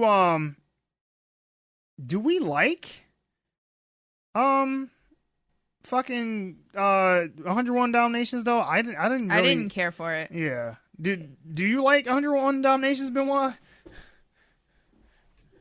I think that's just 100 too much, personally. And what's funny is I love dogs, but I just think that the storyline. The cartoon was cutesy for its time, but I'm just like, I don't know. I just think the storyline is flat. Yeah.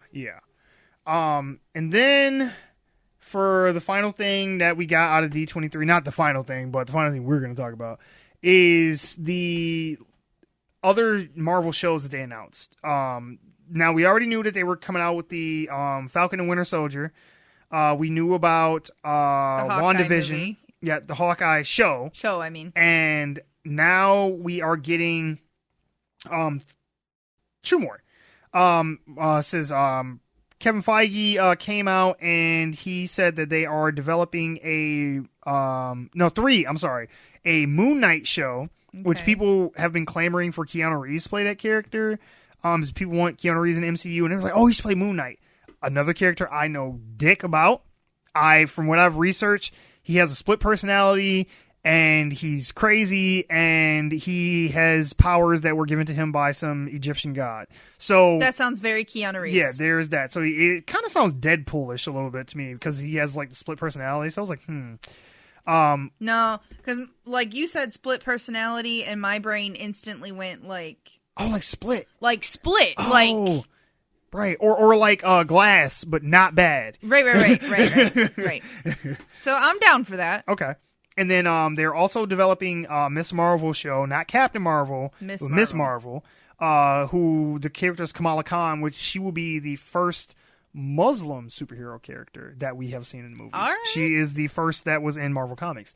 And they're also making a She-Hulk show. Yes. Of the 3, that's the one I'm most excited for is She-Hulk. Just because it's fucking Hulk, man. Plus, I like She-Hulk. Like, did you guys ever watch the Hulk cartoon show back in the 90s? Yeah. She-Hulk would pop up in that periodically. And I was like, any episode she was in, I was like, hell yeah. Like, I got a question, though. Do we want... say, how weird are we about to get here? Well, not too weird. I would bang She-Hulk if that's what you're worried about. I would totally give her a D. But my question is, who would you want to see play her? Because I keep hearing people throw out shit like Ronda Rousey And what's that other chick who was like an MMA fighter that was in movies? Gina Carano or whatever. And I'm like, She-Hulk herself, like the character, Jennifer Walters, she's just a normal person. She's like Bruce Banner. She's just a person. She's not jacked or nothing like that. She's not like that until she becomes the Hulk. I would say Ronda Rousey could play the stunt double like Lou Ferrigno used to. Mm-hmm. Yeah, right. Okay, all right. Like, but as far as, I don't think that they would need to do that nowadays anymore. I got you. Because, you know, the things that they did with Bruce Banner, they made Mark Ruffalo CG and shit. CG into the Hulk. I got you. Hit me up. Who we got? I got you. Who? J-Law. We're going to get Jennifer Lawrence to play... No. No. I don't even like seeing her play Mystique. I would say she already fucked up Mystique. Yeah, okay. All right, fair enough. No. I can't think of anybody off the top of my head that I would want to play her. I think that it would have to be someone either lesser known or kind of like obscure. Sure. And I think that She-Hulk is a good way to build a character. Okay. So if we take a name, maybe, you know, she's been on some TV shows or whatever. Oh, okay, it's like an unknown. Like an unknown, sure. And like, bam, she is She-Hulk. I think that's a good way to do it. Yeah, because then you don't have any baggage of, they got Angelina Jolie playing She-Hulk or whatever. Right. Nothing like that. How old is She-Hulk in this hypothetical? Theoretically, she's probably like late 20s, early 30s, because she's a lawyer. She's in her 30s. Yeah, so I would assume law school and all that. She's got to be mid to late 20s, early 30s at best. Okay, because she might be a little bit old for the role, but she's still in good enough physical condition that you could probably portray her as younger. I don't know how she would be acting, but I'm thinking Jillian Michaels. Ooh. I could see her as She-Hulk. I wouldn't want to see her as Jennifer Walters, but when she transforms, if they wanted to do a Lou Ferrigno, and I would totally jump on that and have her be the Hulk version. You know who I would want? And this is just because I'm weird like this. She's probably too old at this point, but she's still hot. And she was in the original Hulk movie that Ang Lee did, the one that sucked balls. But Jennifer Connelly, I would totally be on for that. I've had a crush on Jennifer Connelly since I saw her in a Rocketeer, so that's been like my like side chick for a minute. But I would totally either her or what's the one chick? Eva Green. I would take her as She-Hulk.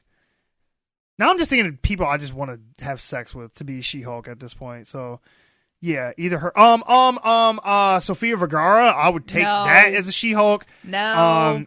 That accent. No. Right. No. It's like that's not very believable that she would be Bruce Banner's cousin with that thick ass. Like maybe you never know. No. You know, hey. No. Like Mark Ruffalo's kind of tan. Did Lou Ferrigno have a daughter? Does he have a daughter? I don't know. I saw him at the con, but I didn't talk to him. I should have asked him then. Like, hey, who? Well, that would have cost you like $350. I know, right? For the low price of $350. But I mean, casting aside, I am happy that we are finally going to get to see some lower tier characters, even lower than the C tier characters that we already have. Right. Get some love too. And you never know. They are tightly integrating, from what they say, these shows, unlike Agents of S.H.I.E.L.D. or Daredevil and Jessica Jones and Luke Cage, which they would mention the MCU stuff, but they were never really in the MCU. I remember people were saying, like when Endgame came out, it was like, when all the portals opened up and all the heroes came back, I was just waiting for Daredevil to come out one of them portals. And I was like, good and goddamn well, they went for to put that Netflix bullshit in these movies. Like, stop it. But from what they are saying, they are tightly interweaving the shows into the movies. That's because it's owned by Disney. They can. Right. But we may, if the character becomes popular enough on their show, we may start to see them cross-pollinate into the movies too, which would only make sense. Or the movie characters cross-pollinate into their shows. Sure. Which only makes sense. Because I'm telling you, give it another 10 years, movie theaters are going to be a thing of the past, and everybody's going to be streaming shit any fucking way, so all this shit's just going to be coming to streaming anyway, so just deal with it. So, Jeff Goldblum is an enigma to me. I've never understood why his career was as good as it was, nor why people loved him as much as they do. I love Jeff Goldblum too, but he's so weird and eccentric. That's why it works. I guess so. The only thing I've ever really loved him in, two things. was The Fly and Jurassic Park. The first Jurassic Park. That other bullshit. What about Independence Day? Will Smith was the best part of that movie. Let's be real. He's good, but Will Smith is why everybody went to see Independence Day. That and Aliens. Okay, whatever. But I always like the smart guy, so maybe that's just me. fair. I mean, Jeff Goldblum is a handsome man as well. He's aged well, too. He still looks good. I was like, a little salt and pepper. But I liked him because he was a smart guy. Not true. because what he looked like. Earth Girls Are Easy. Oh, yeah. The he was Adventures in that, of Buckaroo Banzai. Yeah, but I didn't like any of those, though.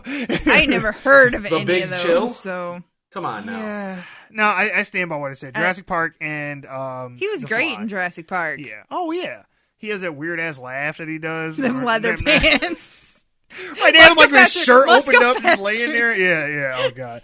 But so he's basically getting his own Disney Plus show. Yeah.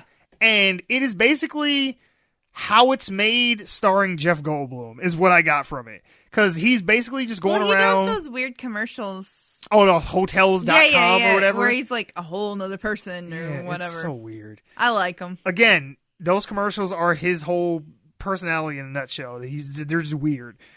But yeah, so he's going around to like tattoo artists and trying to like find out like the history of like how things are made and why people like them. And like there was a thing where he's like playing basketball with motherfuckers and they talking about making tennis shoes and denim and all this other shit. I'm like, what the fuck is this show about? I think it's gonna be about like him. It sounds like something I would watch. You know what they did? They basically gave Jeff Goldblum a diners, drive-ins, and dives show and was like, go make something. And he was like, all right, I'm doing it. It's kind of a mix between Bill Nye the Science Guy and the Morgan Freeman show on the Discovery Channel where he like explains things in the world. Like universe and all that shit. Yeah. That's kind of what a mix is. And then they threw Jeff Goldblum in there. And I am excited for it. See, I was already contemplating getting the Disney Network or Disney Plus or whatever they're going to call it. Disney Plus, I guess. And like Netflix is just kind of floating away and Disney Plus is really, really about to get my $12 a month. They went hard, man. They really did. Now, Benwah, are you a Jeff Goldblum fan? I mean, I would assume so from your comments. He's a fucking national. Thank you. Okay, fair. Now, you could say I'm a fan. Okay, now, are you interested? Yes. Okay. Yes. 2 versus 1. Right, whatever you're going to say, yes. Jeff Goldblum, yes. Well, let's put it this way. I wouldn't just get like the package deal purely for that show because, I mean, Disney Plus is going to come with Hulu, which is going to open up shows that you will not find on Netflix, and also ESPN Plus for those odd occasions where I have the time to actually want to sit down and watch a game. I'll say Disney Plus might be worth the money just for ESPN Plus because I'm telling you, T-Money is going to hear that and he's going to be like, ESPN Plus. See, and I'm in a good predicament. See, our studio audience. I live with a roommate. Like, fighting it, but I think you don't have to give up Netflix, but you just have Disney Plus as well. No. I got a roommate, so I can continue paying for Netflix. She can pay for this, and then we can just watch both. Yeah, that could work, but to be fair, I pay for the WWE Network. I'll pay for Disney Plus and Netflix. So you're talking like $40 right there. In streaming. I feel like if 3 you accounts. can get the studio audience to get on some good shows on Hulu, they'll get over it. It'll be like, yeah, it's whatever. No, I don't know. She's got her heart set on some hardcore Netflix onlys. Okay, all right. So I might have to keep her. I think this is the last season of 13 Reasons Why, so that'll be gone soon. God, don't tell her that. She'll have a heart attack here. But no, I am interested though. It looks eclectic and weird and quirky, and I'm like, sure. Right up my alley. Sure, all right, I like it. I like the bit in the trailer where they're in Korea, I guess, South Korea. Not I'm sure not North Korea. I'm sure. But and they're like in a grocery store, and he was like, if I was a meat in a stir fry or whatever, he's like, what would I be? And she was like, you'd be a pork belly. And she's like, not because you have a belly. And I was like, I thought that was really funny. Right. And I was just like, yeah, like I will watch it just because it's weird, not because it's a good show probably, but just because it's weird and it's Jeff Goldblum. I like weird stuff. So yeah. Did they give a release date for this one? I didn't catch it. I didn't catch one. It'll probably Ben? launch with the. It's going to launch with the so, network. yeah, So, so when mid-November. and I believe it's going to be a 12-episode run, at least for the first season, and just like Netflix, once it launches, all the episodes are there. Yeah. Now, I have heard, though, I don't know if it'll apply to all the shows, but I have heard that certain shows will be weekly. Nice. So they won't drop them all at once. Because, see, they're probably going to do some, like, free trial 30-day thing or something, and to get you to stay, they're like, hey, we put this shit out once a week. You can't watch it all with the free trial, so you got to buy at least a month worth of this shit to get everything. So it's like cable. Only that's cheaper. how they get you. That's how they get you. Well, that's what they used to do, because, I mean, we all know Showtime, like Stars, HBO, did that stuff that have like a weekend or a week where it was all free. A lot of people don't realize, because, you know, they were younger than us, they probably grew up with it. But the Disney Channel was a premium cable station. You had to pay extra for it. Yep. It did not become a regular thing as part of basic cable packages until like 1997. I remember that. There was a lot of shit on the Disney Network that I wanted to watch that we couldn't. Or was it 98? Either way, it was like the late 90s. Because by the time it was part of basic cable, I could care less about anything that was childish, be it Nickelodeon or Disney. Agreed. See, I can't remember. Like, one day I just wasn't watching TV, and then all of a sudden the next time I watched TV, it was there. So, like, that time's kind of fuzzy for me. Yeah, that's fair. I didn't watch a lot of TV growing up, though. But, yeah, all that being said, Disney put on a good show. If they didn't sell you on the movies, like if you're not excited for Star Wars, you're not necessarily looking forward to whatever the next Marvel phase is going to be, if nothing else, they made a big push for Disney Plus. Like, they had a little trailer, a sizzle reel is what they call it, which was basically just a montage compilation of like look at my everything, of everything in the Disney vault, and they were showing shit like Lady and the Tramp and the Rescuers and Mary Poppins, like the original one, and just going through this shit and like Aladdin and the new Fantasia. Aladdin and Fantasia and all that shit. And as I'm sitting there watching it, I'm like, God damn, man, like ain't nobody gonna be fucking with this, because say what you will about, you know, the HBO streaming service and all these other ones that have come out, CBS All Access and all this other shit. No one, even Netflix, has anything as far as the library that Disney has to just straight up be like, boom, we putting it all on here. Give us that money each month, and you got access to everything you want. Isn't there a thing where you can buy like a yearly pass? Yeah, it's like $100 or something. Yeah, it's going to be like either monthly or you can pay for a year. I might just do it yearly. But either way, it's like there was a time where when we were younger, Disney was real stingy about shit, and they would push it in the quote Disney vault. Yeah, and you can only buy it at certain times of the year, or every so many years or something. Now you have access to everything. I mean, and I haven't even mentioned all the shit they got from Fox, right? Like the Alien movies and Family Guy and The Simpsons and everything that was on that network, and all the movies that are under that umbrella, the X-Men and right, and all that. So it's like, I don't want to see Disney own every fucking thing and be the biggest thing in every entertainment category, but I mean, right now they got movies on lock. They got, of the $5 billion movies that came out this year, 4 of them are Disney movies. And I mean, now they gonna have streaming shit too, I guess. I mean, they already got theme parks on lock. Right. If they get their video game shit together, they'd take that over too. Let Disney put out a streaming game service, and it's if Disney could buy Google, they would own the fucking world. I'm not even bullshitting. So I guess that's where we're going with this. Mouse would look like Scrooge McDuck on top of his gold, man. I swear. But I mean, again, I'm not into one corporation owning this much and having that big of a stake in any kind of anything, but they got me. Yep, me too. Damn. Mouse did it again. Say Disney gonna own our damn podcast here soon. Hey, I'll take that check. You can have it. Shit.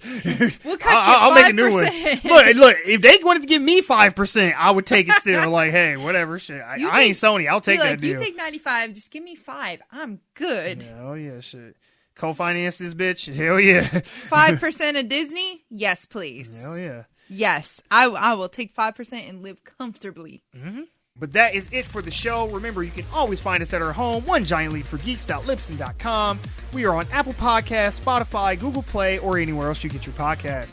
Make sure to show us some love, so take your little fingers and go ahead and hit that like, subscribe, rate, follow, review us, and all that shit. And if you have any comments, questions, concerns, or criticisms, or you just want to say hi, you can email us at officialoglfg@gmail.com. You can find us as a show on Twitter at GiantLeap4Geeks. Myself, DJ Mellymill, on Twitter at Froggy Beaver, and Benwah on Twitter at Benwah Gaming, BenWah Gaming. We are also on Facebook, Reddit, Instagram. All you have to do is search for One Giant Leap for Geeks. All right, you guys have a good night. Bye.